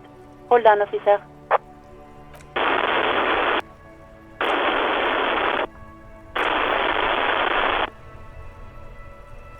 Lieutenant Kitsuragi slowly begins to tap a little rhythm with his right foot. Quite a lot of time has passed.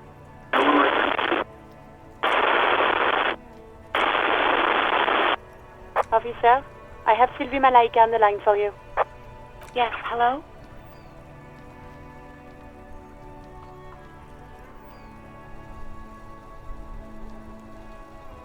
Oh, right. Hello, officer. What can I do for you?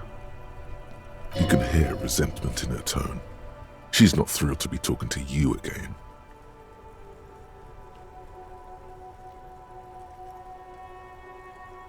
No, not me.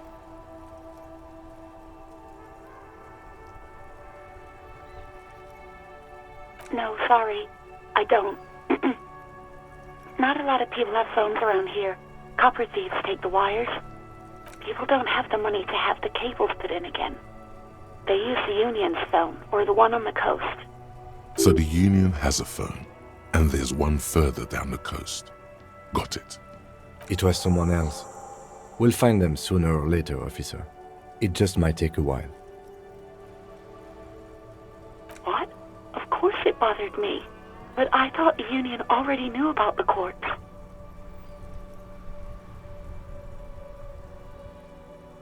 No one calls the police.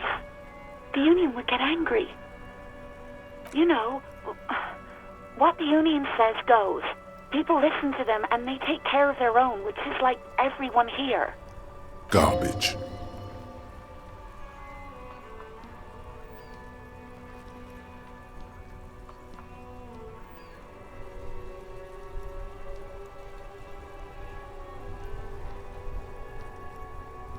I don't know what to tell you, officer.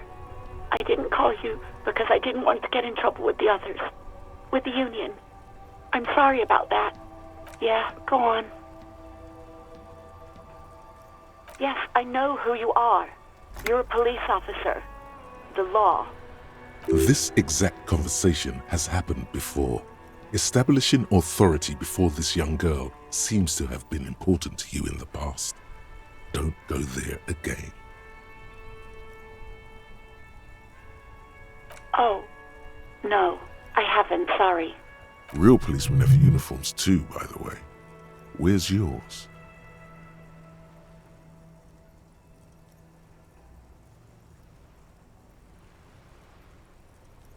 He's in plain clothes, voluntarily. It's different from not knowing where your uniform is. There are officers who wear the signature Perseus black uniforms to the highest ranks in the RCM and end up buried in them as well. Others do it more casually. Looks Uniform? I never saw you in any uniform. You had your things on. The disco things. somewhere in a dank rental apartment. 2 police officers stand in the dark. Trash and liquor bottles cover the floor. Things are not good. One of the men, trying not to slip on old newspapers, makes his way to the window and pulls the curtains apart. Roaches scatter as the light comes in. God damn. Officer Michelle Elfboy Williams speaks to himself. His partner, Sundance Fisher, looks at the patrol uniform he's wearing, then at an identical suit frame on the wall. It's... Please, no. Not this again. Everyone saw your cool gun, detective. You were trying to impress some people with it. Everyone was eating, and...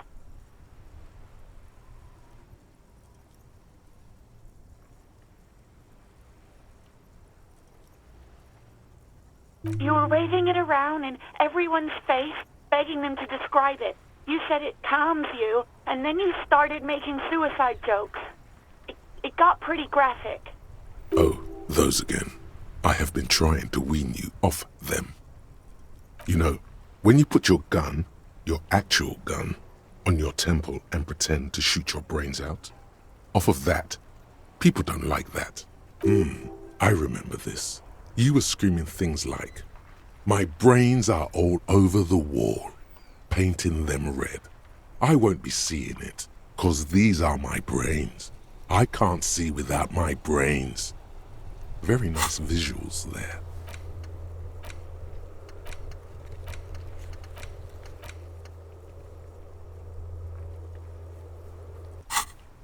Some poor sod was trying to eat his pudding while you were screaming, spit flying, imitating the mercy shot right next to him. Spat some in his food. I don't think he touched it after.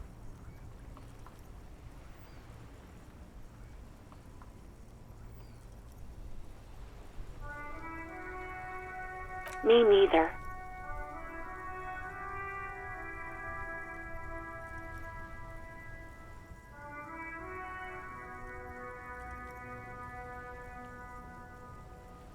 No idea. All I know is next you were waving around money instead, saying things like big bucks cannot lie and guns can't... It almost looked like you pawned it. But believe me, I did not ask. You mean why did I leave the bar? Honestly, I'm not really comfortable discussing it with you, sir. Why not?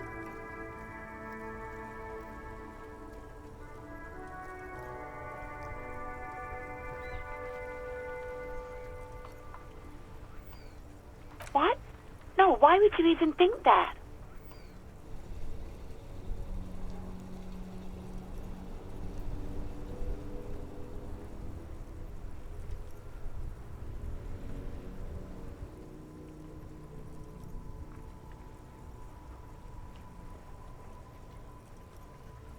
Please, don't bring Gart into this. It's none of your business. I already said I don't want to talk about this. You're messing everything up again. I do hope so. Please, don't call me again. Bye.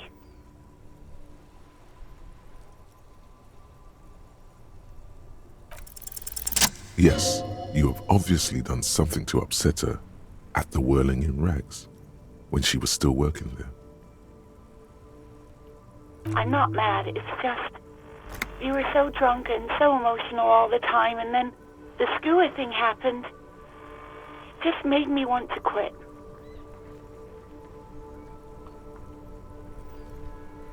Yes, obviously.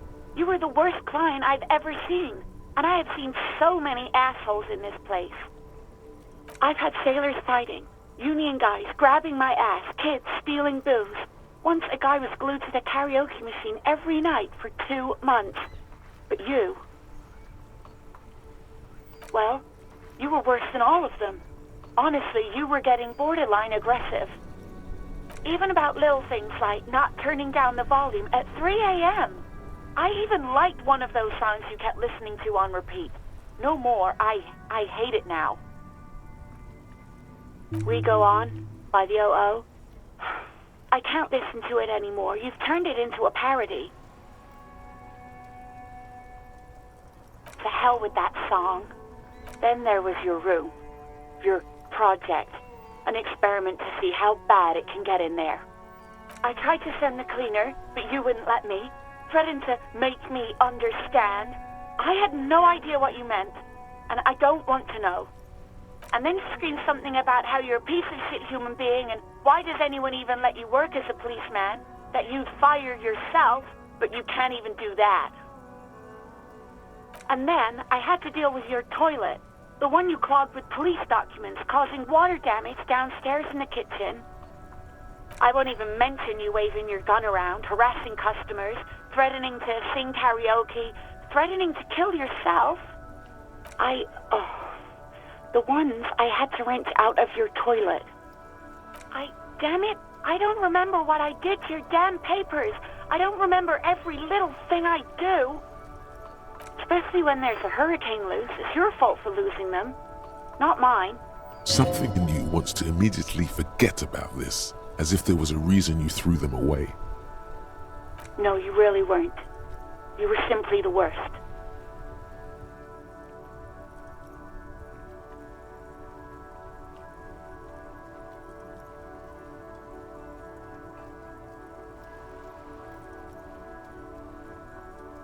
God, I know I shouldn't have brought it up. Just try not to call me again, and let's pretend it never happened.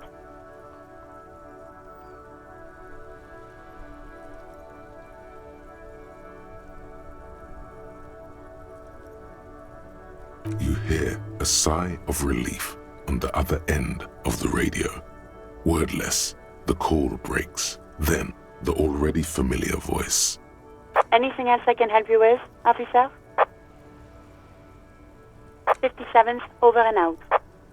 In the cabin, you see a set of steering. Hey, so we've been monitoring you internally, and now we know your Copo type.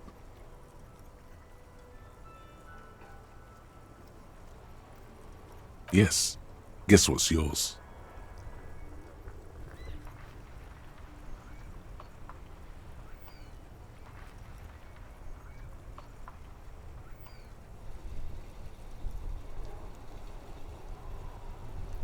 Yes, sorry cop. The cop who's sorriest. Let's make it official then, shall we? Huge lack of enthusiasm going on in here.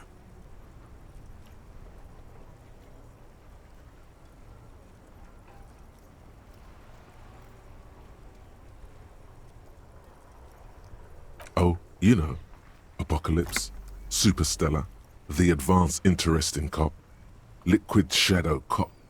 But you're too sorry to say those things. So, here we go.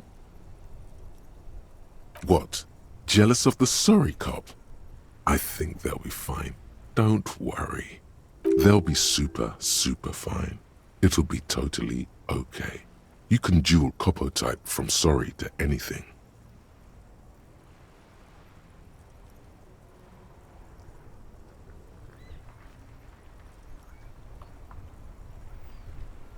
Of course you are. It's okay. See if you can get something out of this, like info. Or maybe every time you say you're sorry, you get $1 million. That won't happen.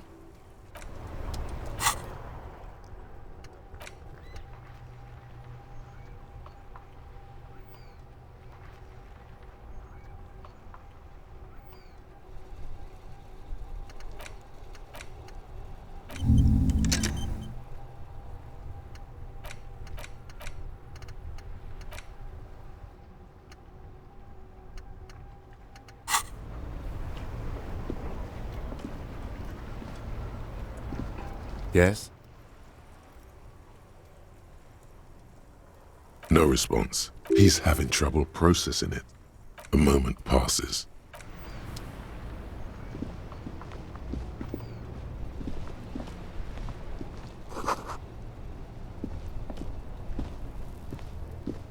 The RCM in Martinez. What can I help you with? Of course. What can I help you with? Sure, I'm done with it.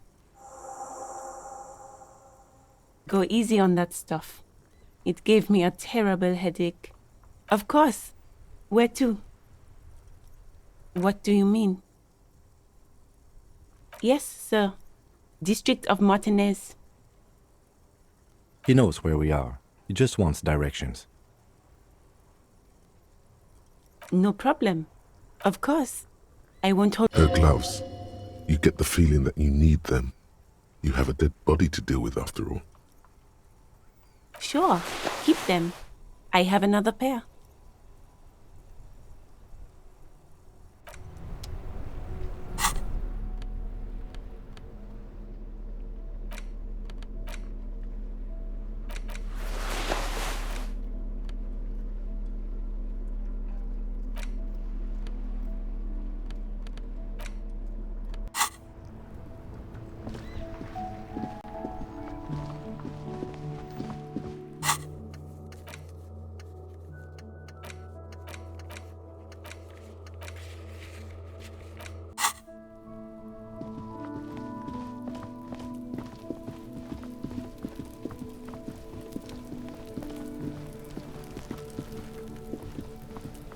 There he still is, looking right through you with his white eyes. The body below is entirely dedicated to that The ammonia only makes it worse.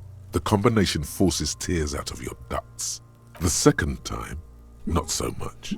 When the vomiting is done, your cheeks are wet with tears.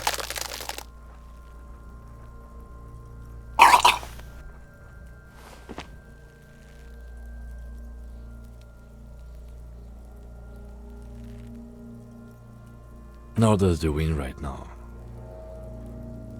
The weight is reassuring, like a crenel on solid fortification. Pat, pat, pat. I've seen strong men turn themselves inside out for hours. You are facing tough odds here. Alcohol withdrawal makes it considerably harder.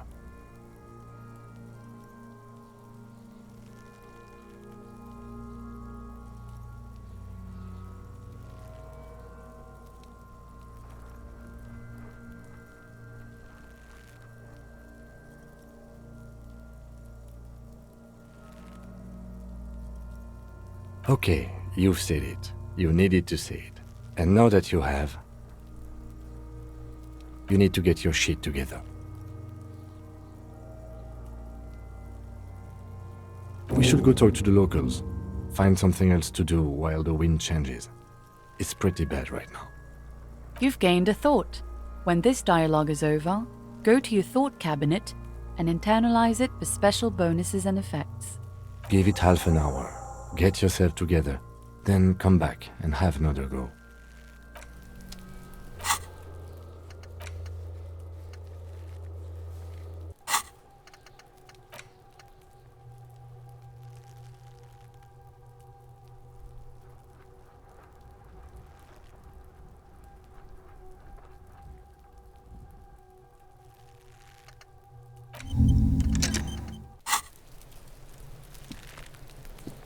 Yes?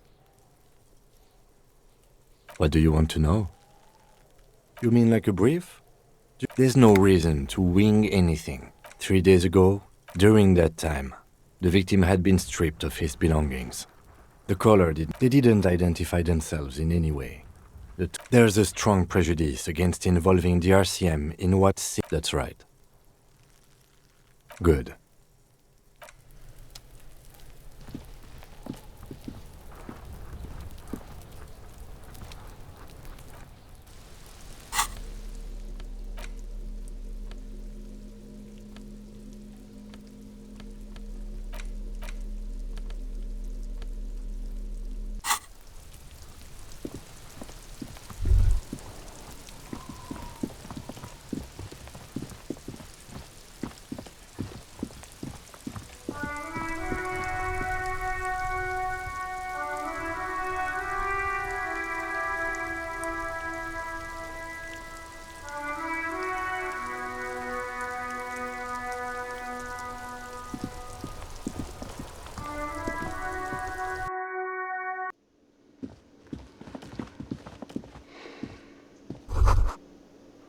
That sugary black rum stain on the counter makes you teary-eyed with joy. It's almost touching how syrupy and sticky it is. How long have you been up already?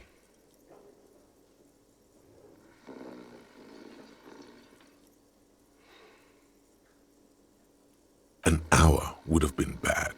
2 hours is mystical. You have truly wiped out all trace of yourself if you haven't thought about rum and lemonade yet. Maybe you haven't turned out well for your drinking. Have you thought about that? Get a goddamn rum and lemonade into yourself, boy. Or better yet, lick that stain off the counter. What happened, man? You used to be cool. Go get your boring normal person drink then. Get your drink on and your act together.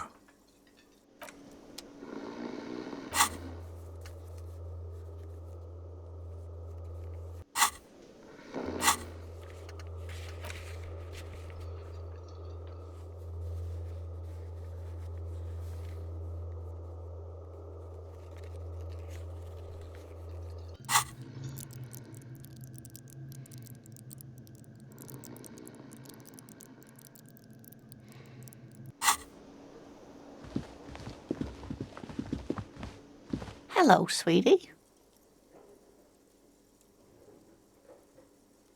Why, you are, officer. You're a handsome man, officer, with your mustache and your chiseled jaw and that silly dimple on your chin. You must forgive me. I'm getting so scatterbrained. I completely forgot to introduce myself. I'm Lena. My husband Morel and I are staying with our friend Gary just down the street, but I come here for tea when they're away. This Lena is wacky enough for the motley crew. Hire her on the spot.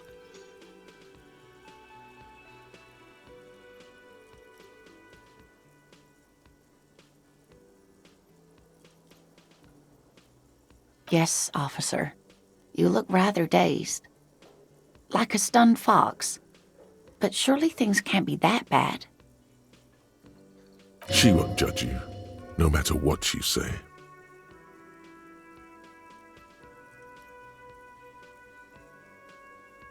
Oh my. You know where we are, right?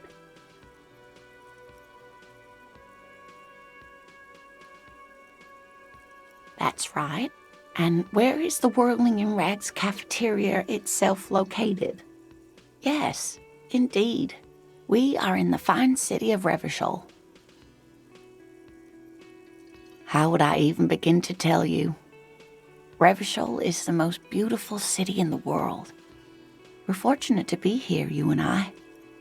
I haven't seen very many other cities personally, but everyone says so. Revachol is a rare jewel. This city used to rule the world, though it has seen better days. Speaking of history, you know what year it is, yes?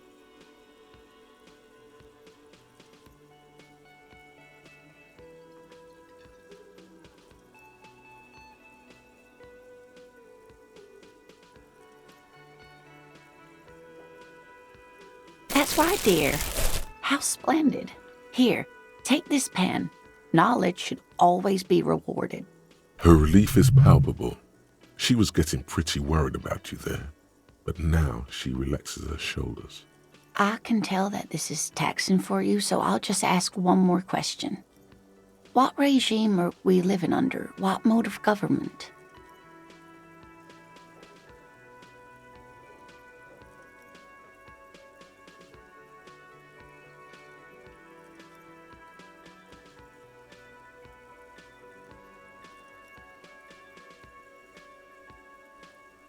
Nope, sadly not.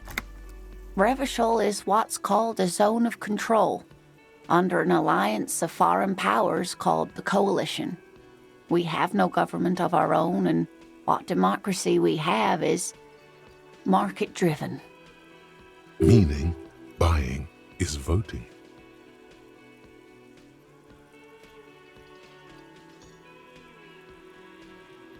It is quite disappointing, yes. A lot of people would like some form of representation. There's talk, but for now, the RCM is all we've got. Oh dear. And you were doing so well. There aren't any cops in Revachol, not in the traditional sense. The status of law enforcement has been a complicated matter since the revolution.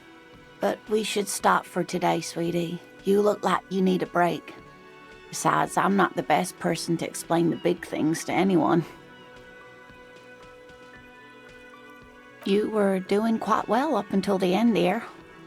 It does look like you're having trouble remembering things. History and places. Remembering reality in a word. It's very odd. A sigh. The lieutenant buries his nose in his notebook. But maybe a fresh set of eyes is what the world needs, and while I'm no doctor, such bouts of amnesia are often temporary, so I wouldn't worry too much. She means this sincerely. Worrying won't do you any good. A defeat, I'm afraid. The people of this archipelago tried to build something new, something different. The rest of the world didn't like it, so they came and ended it. This was 42 years ago.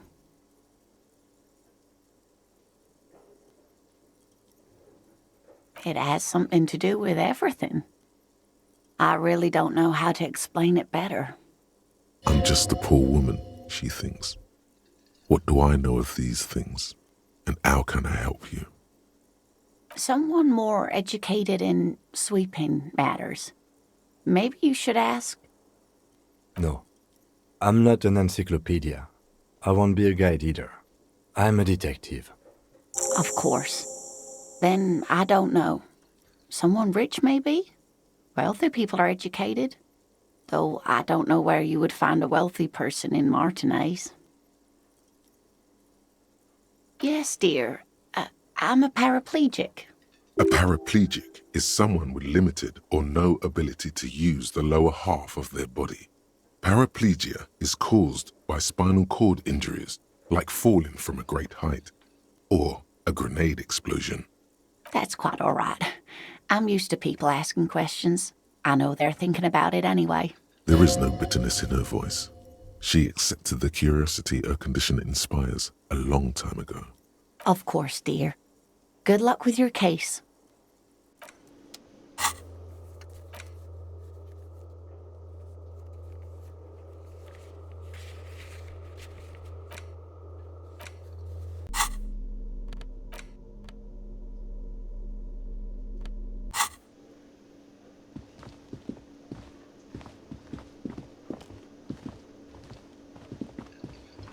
Can I help you?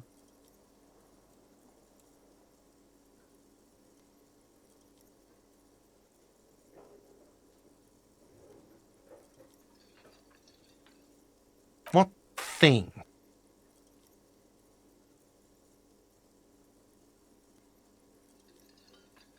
Yes, not the whole damn union, thank God. Just the nastiest and loudest faction. They come here in the evenings. Dumb, unruly types. Think they're big shit. But they're good customers. They place big orders and always pay on time. He hates the union, but grudgingly recognizes its power over him. So he's directing his frustration at you instead. Retaliate.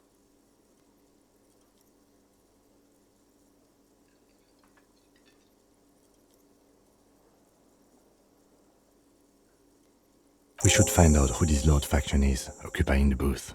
Loudness means talkative, and we need info. We don't. We have to wait.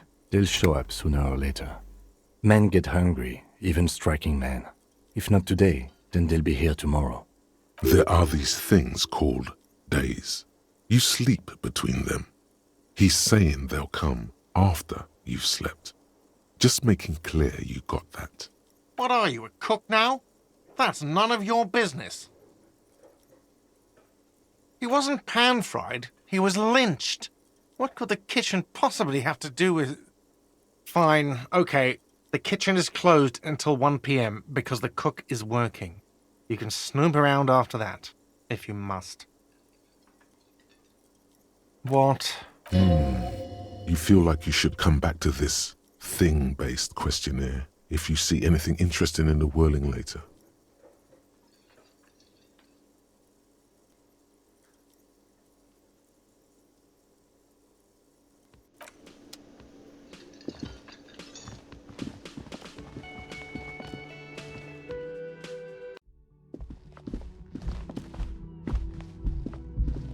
The door is closed. There is no answer. A tremendous loneliness comes over you. Everybody in the world is doing something without you. The door is closed. Still no answer. Still nothing. The lieutenant gives you a quick glance. He doesn't like where this is going. This door can only be opened with a key.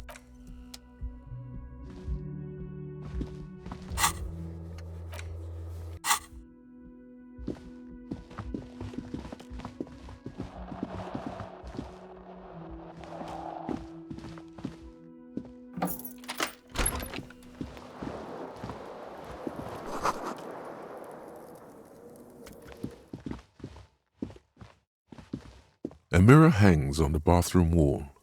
In it, your face, adorned with the expression. Kim also tries not to look at the pile of taped viscera on the carpet, or the weird suitcase on the hat rack, or the potted plant dying in the corner. But it's all just too morbid to ignore. No problem, officer.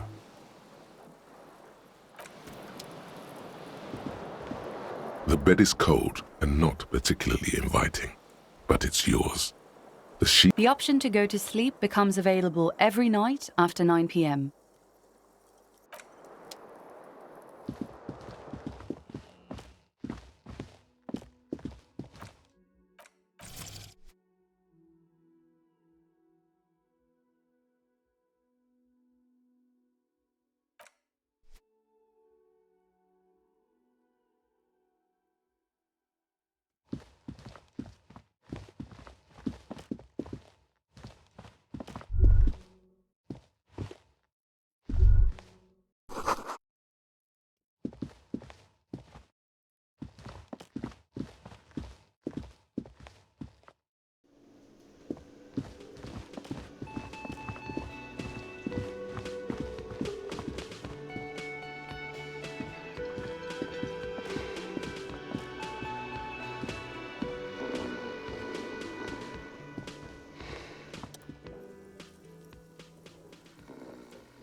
On the counter, rolled out of his open hand, you see a blister pack of headache medicine.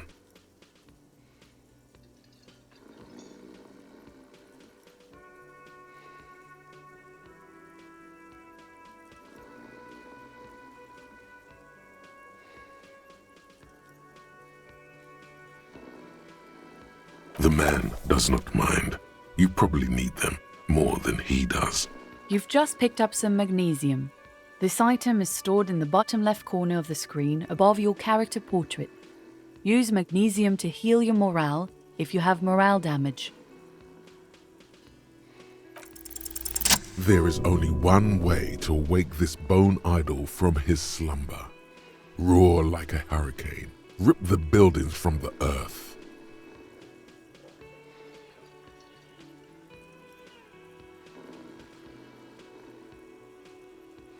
Why the yelling, man?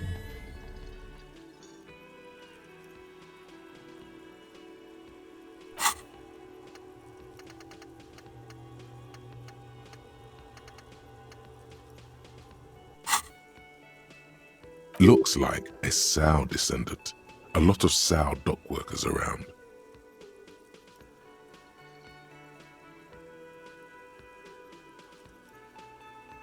Wait, what? I was just sleeping. What do you want, officer? Officer, even after a rude awakening, this dock worker respects the police more than they usually do, at least.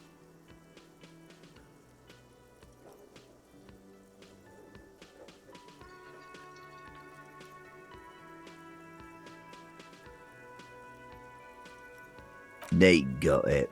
Majorette's got it. He's guarding the gate. Or just getting some sleep. Or was. We are the workers, the union. We know what we need. What's right for us. Okay, I guess there's also Everard. He's in charge of the union. He's smart, knows how to negotiate. He's got our back. Yeah, what about it?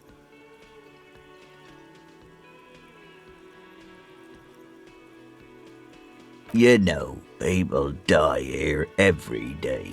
Someone's found in a ditch, another one falls in a manhole, a third one gets eaten by stray dogs. If someone has decided to die on top of a tree, then how is it my concern?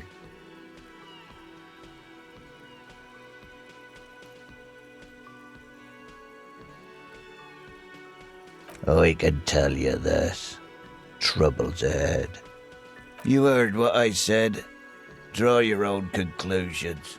That's all I know, and I prefer to keep it this way. The lieutenant gives you a little nod, then makes a note in his blue notebook. So Union people think he was a killer, he thinks. Even Sleepyhair. This doesn't help a lot, but it's something. Good work, Detective. Indeed. Help yourself to some. Wait. No. Oh, it's empty. Sorry about that, pal. The dock worker doesn't answer. His head is already back down on the table, in sweet sleep. Volumetric shit compressor. Bizarre scientific news from Revachol West today, where a police officer's shit has been observed at a pressure of around 495 gigadecimals. These metallic hydrogen levels of shit togetherness were thought to exist only at the center of collapsing stars, not law officials. It remains to be seen how long the shit singularity lasts.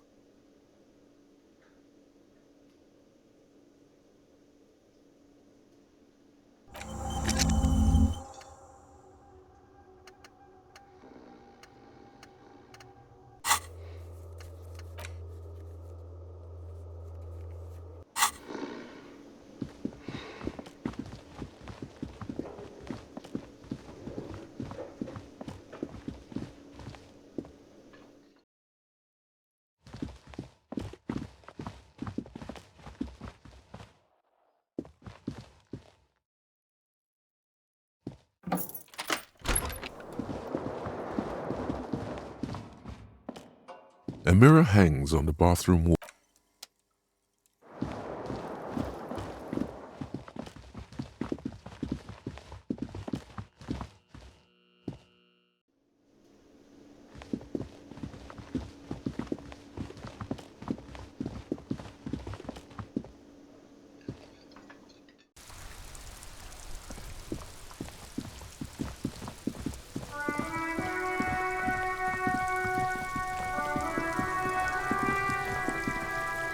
There he still is, looking right through you with his white eyes. The body below is entirely dedicated. As you breathe in, the odor comes over you. It's a smell of the mind telling you to run, and your stomach to wring itself empty. With your hands at your sides and your eyes squinting, you stand in it. It's a puzzle. What's hanging in front of you is a puzzle of decaying flesh, tattoos and tendons. They do after 7 days, yes. We are deep in decomposition here. The man before you is naked, but for a pair of underpants and enameled boots. His skin is greenish, marbled with decaying veins, and blotched by lividity. A fading web of tattoos covers his chest and shoulders. The cargo belt used to fasten him to the branch above appears industrial in strength. The material appears to be ceramic. Its clean white stands in stark contrast to the decaying flesh above the knee. The man wore thick polymer socks, probably for padding. A fine array of interlocking plates covers them. Delicate and fragile, they feel alien to the world around you, out of place somehow. These are clearly not boots. They're armor, possibly part of a larger set. Indeed. Technically speaking, these are sabatons, not boots. Oh, the lieutenant uses a memo technique A6. That's not just any notebook. It's a classic.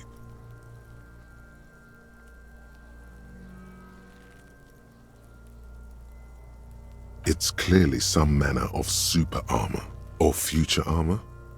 Super future armor? I'm useless. Ceramic plate.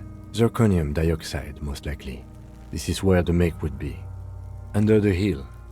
Fair weather. Fair weather model T500 VE.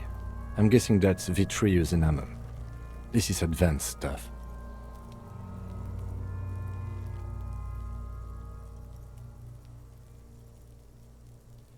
It is. It's expensive. We've requested similar material for our tactical units for years now. The constabularies deemed it too costly. In that time, we've lost 6 men to semi-automatics. For a full set, about 4 years of wages. For the northwest region of Revachol, an officer's average yearly income is 5,500 rial, unadjusted for rank. Not too much, yes.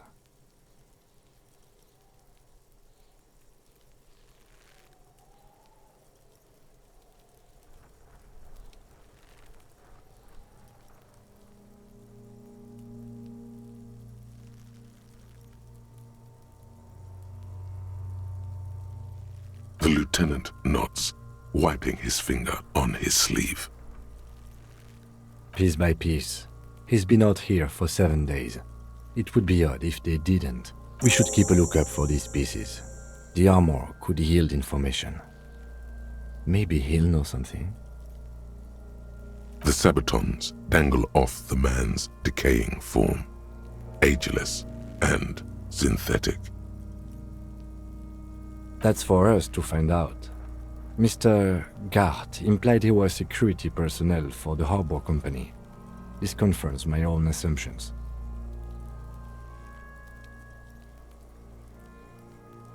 I agree. This equipment is way beyond what a guard can afford. A small bell-like sound fills the air, like tapping on the side of a porcelain cup. It's anything but. This material is a kinetic redistributor. It spreads kinetic energy horizontally, from plate to plate, dissipating it entirely. See?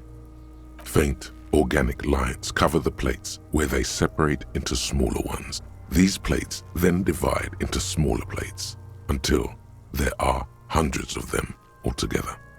Like whirls of floorboards, the design looks organic, influenced by highly resistant wood materials, like lignum vitae and ebony perhaps. If trees were made of porcelain, this is what their cross-sections would look like. The smooth, glossy surface fractures into ever more intricate interconnections, peaking on the right sabaton, where you notice. The whirls are in the shape of a letter and number combination, E50, 100, 1000. Good. Can you read it to me?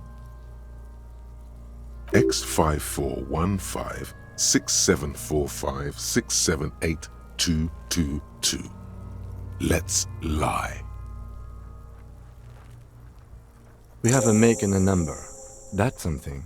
We can use the radio in my kinema when we're done. Either station can chase it for us. The cadaver slowly twists on the cargo belt. His torso covered in tattoos. The hangman's knot is pulled tight by the weight of the corpse below. Yellow, hard-edged polyester cuts into his neck. Above, a sliding buckle ties the belt to the branch. This is a steel-reinforced cargo lashing belt, big brother of the regular cargo belt. It's used for tying cargo under 6-rotor airships. Airlifting. I thought it was used on lorries for strapping cargo to them.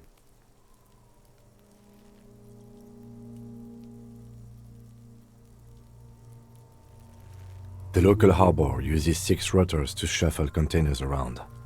I get the sense they use whatever was on hand without paying much attention to not incriminating themselves.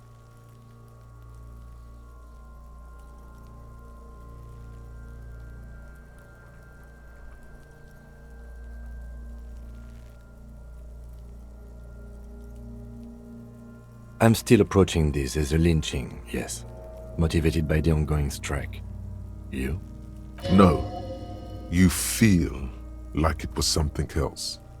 But what? Yes, it often is. This bell worries me.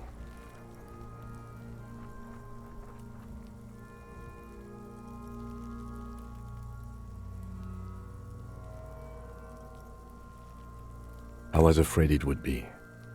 Thin steel wiring, parallel strands.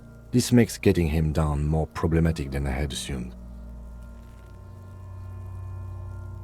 A noose is one of those things that's easier to use one way around. That ladder can't carry a grown man. I didn't see any splintering either, did you? I think they lassoed the branch, then pulled on the belt to close the buckle. Could be. The shape of the branch supports the theory.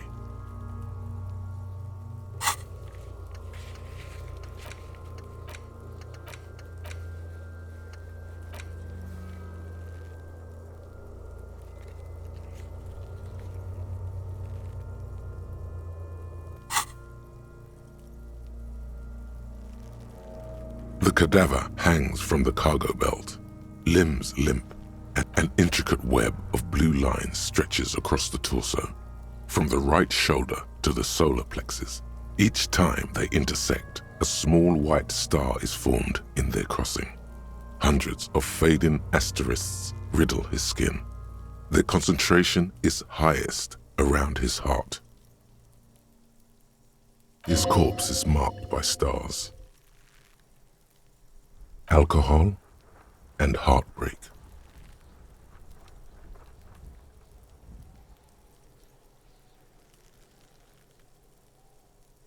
Of no nation that I know of.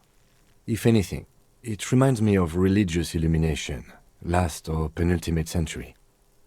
Men who live harsh lives often turn to innocentic worship. But which one? I see no trace of a humanoid figure. I agree. He takes a thin piece of milled aluminium from his coat pocket and pulls it open. Sounds like a sword being unsheathed. A small lens appears. Some sort of camera. Shit, Kuno! What the fuck is that? An instant color camera. This is the first time he openly acknowledges the kid's existence. I have only 2 ampoules, so nobody move. I don't want to waste one. A sound, a shrill flash, followed by the breaking of a small ampoule of glass. You see streams of color pour onto the thick, glossy piece of paper, rolling out. In case we need it. It contains insight to the victim's person. By his build, I'd say this was a man of physical violence. The story he wanted his body to tell was important to him. It is his letter, to us. Someone should decipher it. We'll need to show it around. Here, a souvenir. Don't lose it. The glassy-eyed corpse looks by, his mouth mute and his skin as colorful as the chemical rainbow on the photo paper, teeming with opportunistic organisms. You've acquired an interactable item. Investigate this item further by going to the Interact tab in your inventory. His eyes are milky white and blind to the world, protruding comically from their sockets. There is no one home, just subaquatic terrors there. Dark brown hair grows on his head. His face is ready to explode from the organic processes inside. The death's head grin has passed. What remains is an unrecognizable mess. Underneath the curdled meat there is an expression, not carried on his features, but below, inside, an expression of pleasure. This man was experiencing joy at the moment of his death.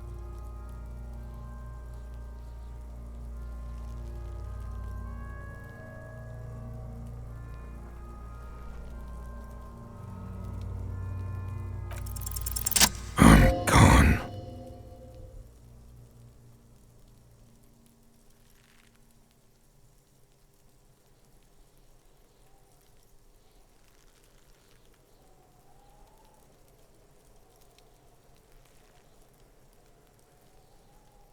I'm a joke.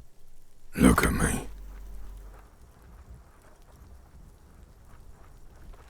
A killer. A motherfucker. And a killer. Go ahead, Cobbo. Into the wild pale yonder. In the past. Way out in the west. What do you mean? It's the power of your imagination. Yeah, man! Don't be crazy! Inanimate objects and dead people can't really talk to you. Your wild imagination is doing this. Ask some more of those questions you love so much. He loves those.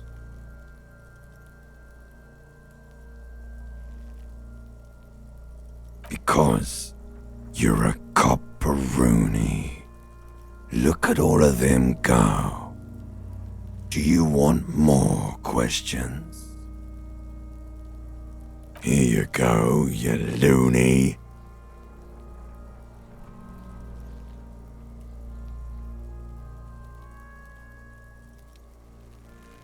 Maybe I was getting my rocks off.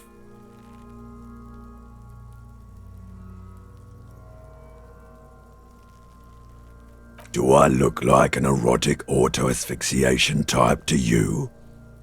Captain Copperdromo, I fear we are drifting away, fixating on sexuality again. Let's go with a simpler question. He didn't choke himself. You know it.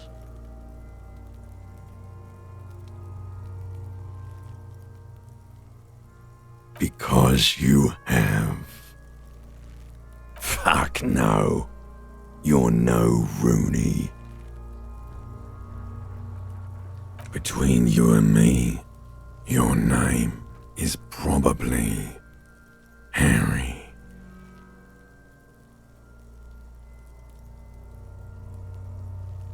You might be onto something there. Fuck no. You're no room between you and me. You can be anything you want, brother Coppo. Come back later, Coppo. Amuse yourself with my frank manners and my memento mori features. If possible. Also, of course, you have questions, don't you? Come back later, Coppo. Amuse yourself with my frank manners and my memento. As you narrow your eyes, the monster before you blurs into a violent mess of green and pink. This is a trick. You've done it before. Pink is where the blood settled in the first hours post-mortem. You can use it to see if the corpse has been tampered with. Does his position at the time of death match the discoloration? Only the lower extremities are pink with a dash of blue. His fatted hands, thighs, and his neck, just above the noose. The rest of the corpse appears dark green in the cold spring air. I see it. His neck too. The lividity goes right up his chin. We have good, well-pronounced discoloration here. The monster comes back into focus, an explosion of color, coursing with dark marbled veins. His stomach appears pregnant with something. Black liquid streams down his thigh and onto his boot. So, what do you think?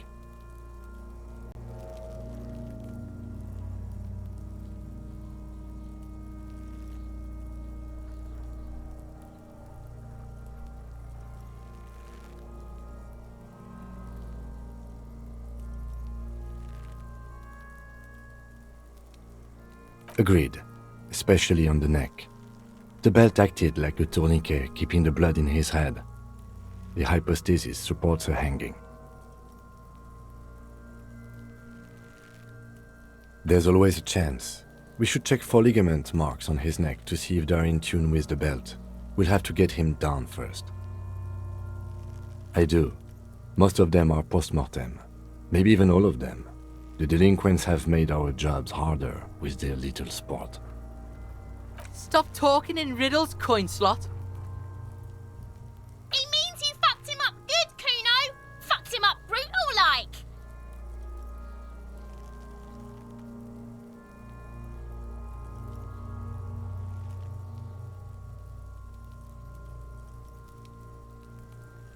But there is no breath to catch. Only the cadaver filling the air and your nostrils. He slowly rotates before you, Are you sure we finished the preliminary examination of the cadaver? We might miss some of these things once he's done.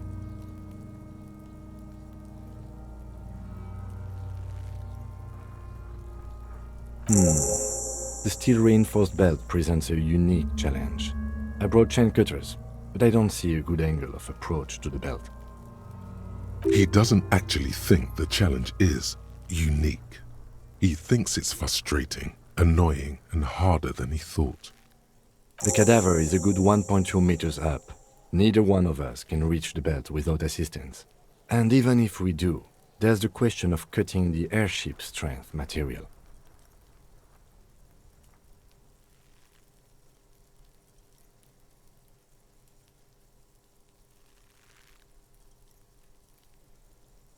Climb up there and saw the branch? There has to be a less risky way, with less falling down of trees.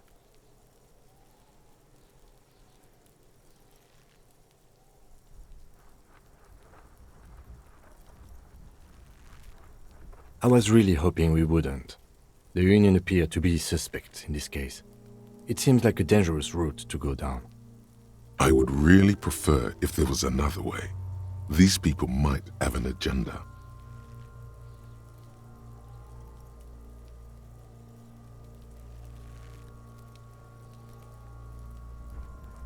But what other options? The corpse twists on the belt, like chicken on a skewer. Someone else? You mean like the police?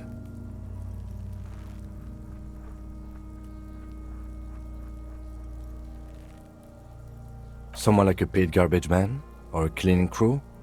I have bad news for you. That is a detective. I know it's hard, but I assure you, the others won't come to help us. And we have a growing sanitary concern here. We need to get him down, fast.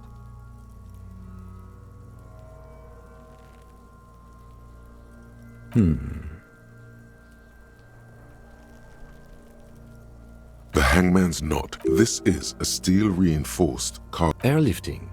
I thought it was used on lorries. The local harbor uses 6 rotors to shuffle containers around. The cadaver hangs from the cargo belt, limbs limp and torso covered in tattoos.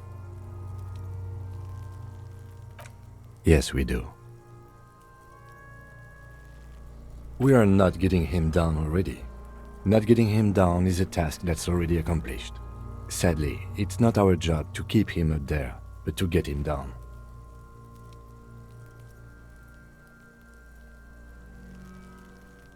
Okay, they do have the tools and the men. And since it looks like they put him there...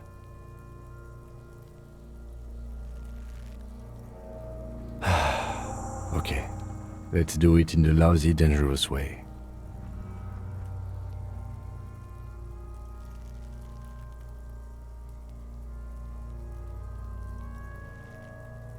To ask the suspect for help with the victim's body? To be indebted to Everard Clare? Very much, yes. Which is why I would have preferred us to handle this ourselves. Clearly we can't. Suck my dick, bitches! The leader of the Union. A dangerous and corrupt man, from what I hear. You don't want to owe him much. Yeah? Don't go being someone else's bitches. You're Kuno's bitches.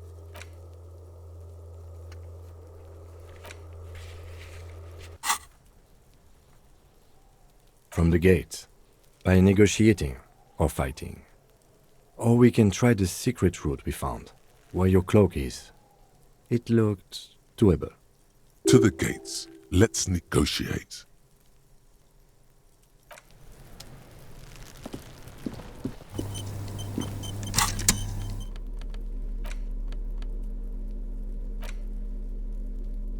An intricate web of blue line, the pattern still kind of has an ethnic feel gone.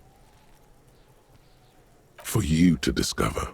You've gotten as far as you will without someone close to the victim might know. Someone who knows about history could tell you.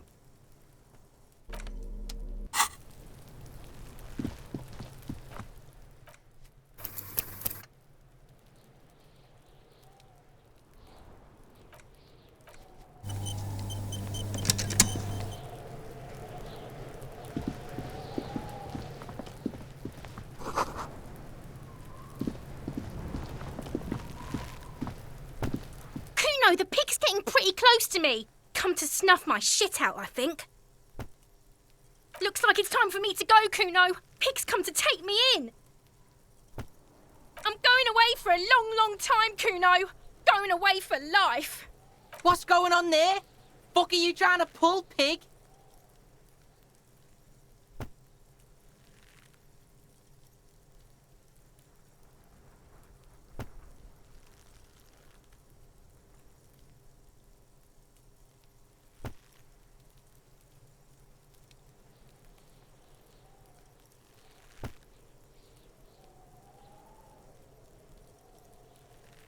You don't want to fuck with me.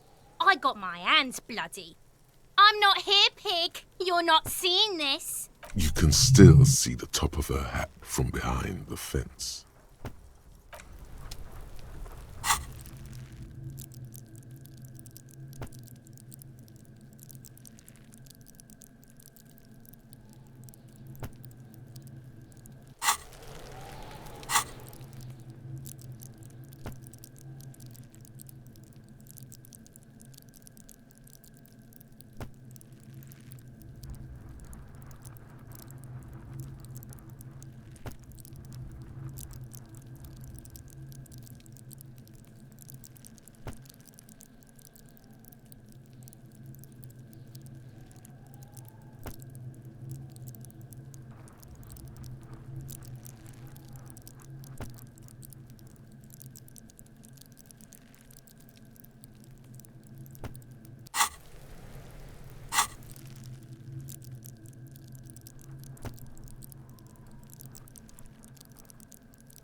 Before I squeal, pig.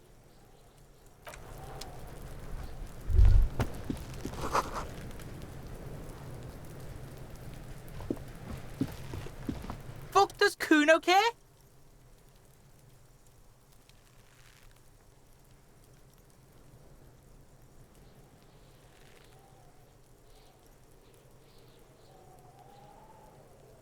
You found Kuno's secret door to Kuno's secret shack. It was closed for 5,000 years. How the fuck did you get in? And then what? You fucking there? You fucking Kuno's kingdom. He's trying to fuck at you again, Kuno.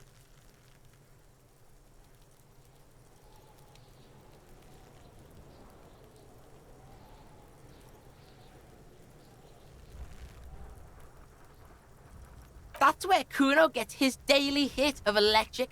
Kuno Shazam. Bet you'd like to ride the lightning too, wouldn't you? You feel tired and old, but you could have that sparkle in your eyes. It's a vitamin, pig. Don't you know anything? You could use some. Yeah, it's the mag. You fucking need that shit to stay on top of your game. Kuno goes through like a tube a day, rips mag like a motherfucker, and you could use a bottle. Oh, don't teach him, Kuno. He's gonna use it against you, Kuno. You're not getting this, pig. It completely takes away the hangover. It's like you didn't do anything, like you stayed home playing with your choo-choo. Fuck you, pig. Don't do mag. You're gonna OD and you're gonna fucking die. Oh, that? Kuno decapitates pigs. That's just a Kuno demo tape.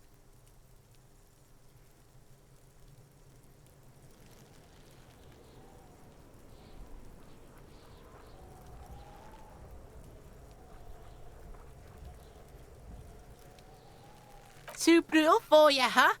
Kuno fuck your tongue off.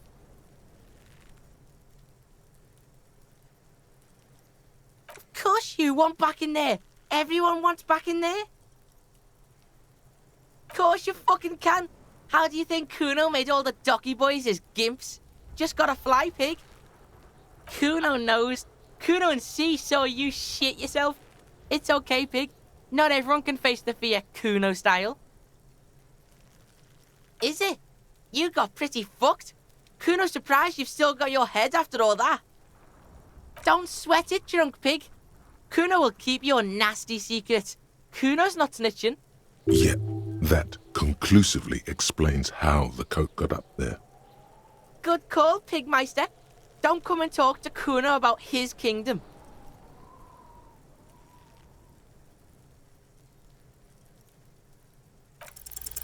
He's on your crime scene, bossing you around.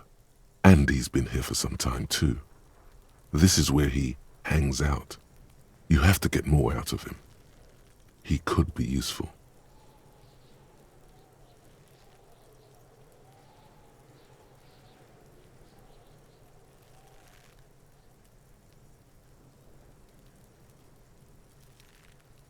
No! You told him about it and now he knows your name! This city is not fucking lame. You are lame. Kuno's tired of defending Rage City from... Just fuck off, alright? And fuck you too, putting Kuno on the spot like that. Kuno doesn't need to fucking explain his shit. Kuno's king. He rules here. Fuck did you want? Explain himself? As if explaining some kind of work? Some kind of avant-garde work way ahead of its time? You must get to the bottom of this one of these days. Sadly, it's unlikely to happen today.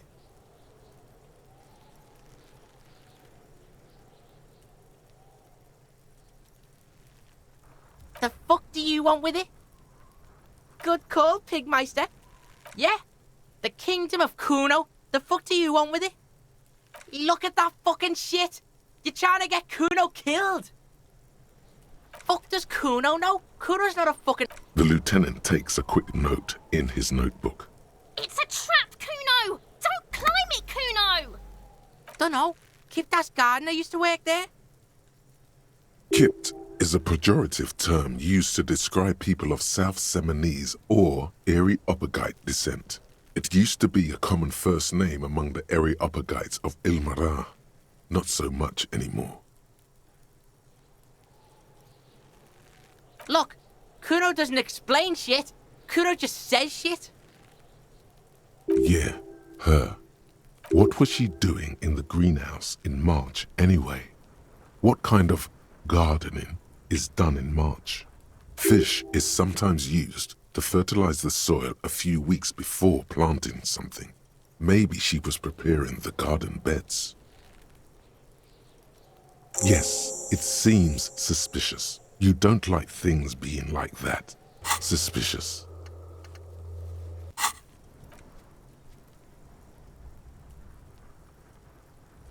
Yeah, whatever. Kuno doesn't give a shit. The fuck about it? Kuno doesn't give a shit about the armor. Kuno's fuck gimp's got one big thing wrong with him. He's a fucking mutant. Look at him. Fucking growth hormone shit. He's a giant. The armor's too big for any man. Kuno doesn't give a shit about that freak armor. Kuno threw that shit away. Kuno tried to get the helmet on. It was too big. Kuno kicked that shit in the sea, rugby style. That shit means nothing to Kuno. Yeah, that shit means nothing to Kuno. Kuno doesn't give a shit about material shit. Kuno's a fucking monk. You wanna fuck on someone about that armor? Go fuck the mustached union fuck. The jolly troubadour shit at the gate. Yeah, cock and boot. You know that jolly union cow fucker? Came around talking about cows or some shit? Came around pretending like he cares about cows? So yeah, he's the one you want to talk to. He's fucking crazy about that armor shit. Coming here pretending like he likes cows. Trying to catch a peep at Kuno's armor. Go to the gate. Ask him yourself. Curious, my liege. Why did Kuno feed you this information? Yeah, Kuno's doing charity today. Kuno Day. Kuno feels sorry for you two loser pigs. Kuno's doing pity now. Still, seems suspicious. He may have it in for that guy. Or you may be paranoid. That is also a possibility, sire. Fuck are you talking about? What is this contusion shit? He says you're stupid, Kuno. They want to make you stupid again.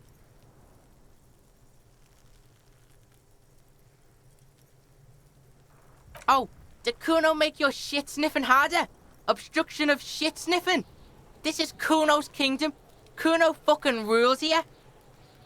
You hear the lieutenant hum. He's thinking the kid has amassed quite the vocabulary of law enforcement terms, but he's not going to stick his nose into this.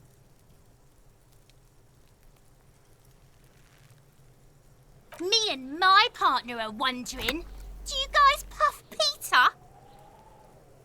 Kuno erupts into laughter, pointing his finger at you, then Kim.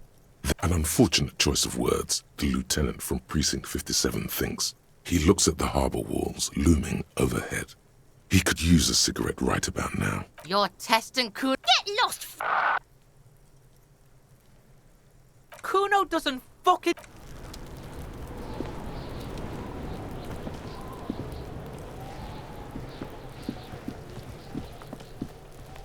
There are several footprints in the mud, left by work boots. Anywhere from 6 to 12 pairs have walked here. Heavy workers' boots with reinforced toes and hobnails all over the yard. Isn't this something an industrial worker would wear?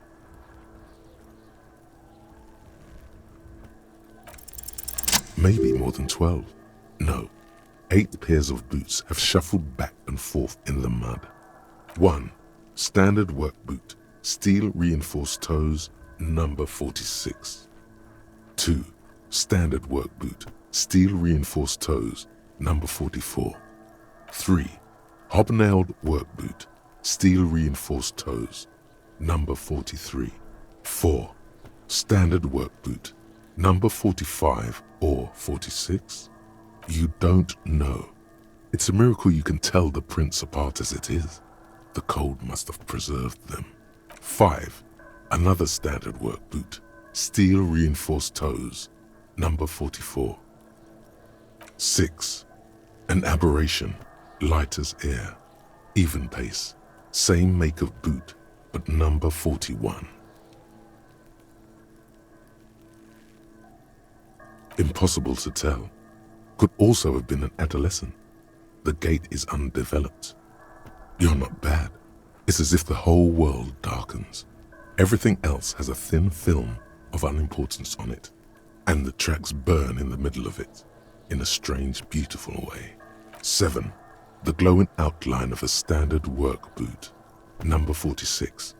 But the imprints are twice as deep as the others. The weight exceeds 200 kilograms.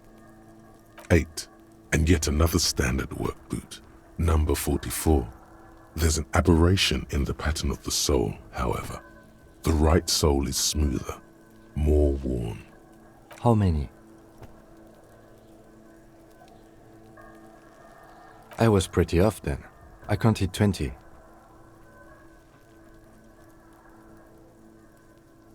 I never got the hang of it. Hyperopia. Do you see anything out of the ordinary?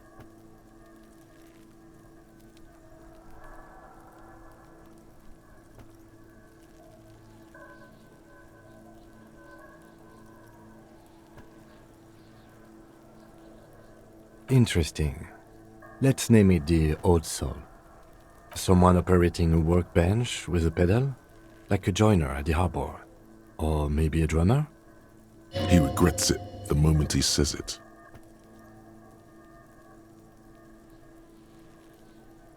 I don't know why I said that. We are not looking for a drummer. We are looking for a group of dock workers. The lieutenant clearly appreciates the chance to clear up the drummer issue himself. Perhaps it could be a driver. A driver would wear out their right shoe before the left. The accelerator is on the right.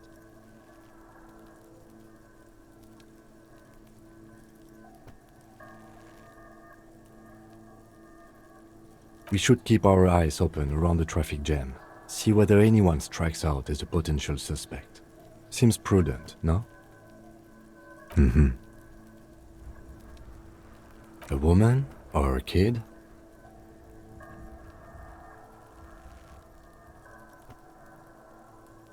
Okay.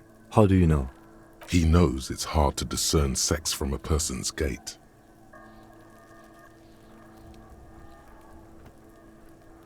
Understood.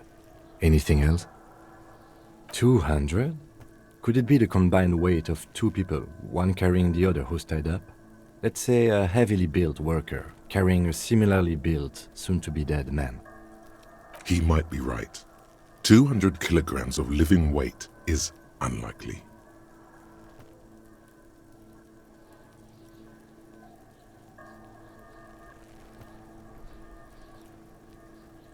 Possibly, yes. But why? Yes, they could have used a makeshift stretcher or just march him up to the gallows. Maybe there was a physically impressive strongman in their midst.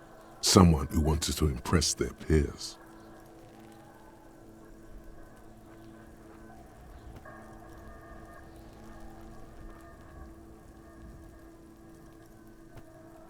Even easier to carry on a stretcher, or between two men.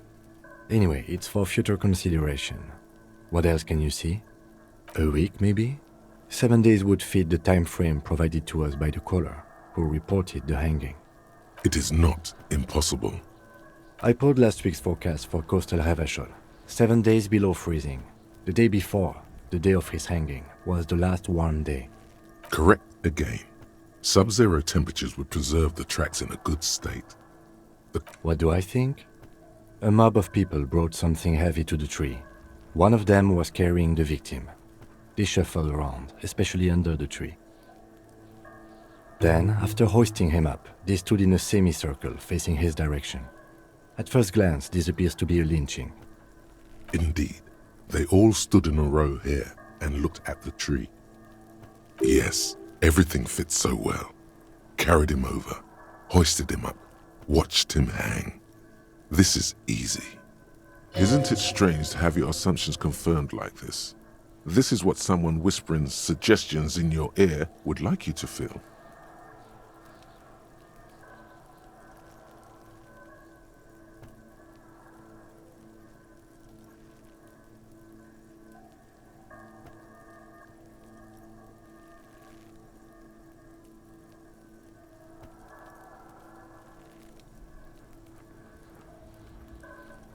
The lieutenant's eyes narrow.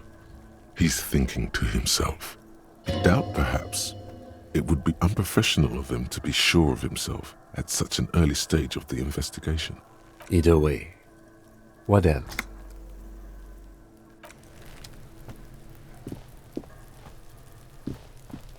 What do you see?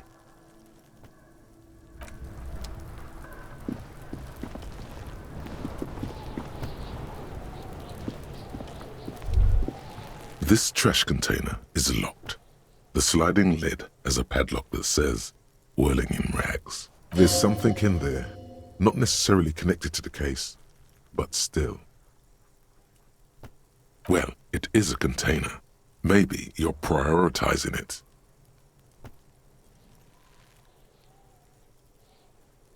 Trash, food waste from the cafeteria. They lock these containers to keep the derelicts from flocking in. Could be evidence too.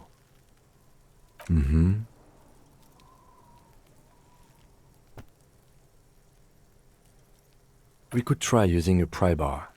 There's one in my motor carriage, or we could ask for a key from the manager of the Whirling in Rags. He probably has one. He might also have information. This is better than the pry bar idea.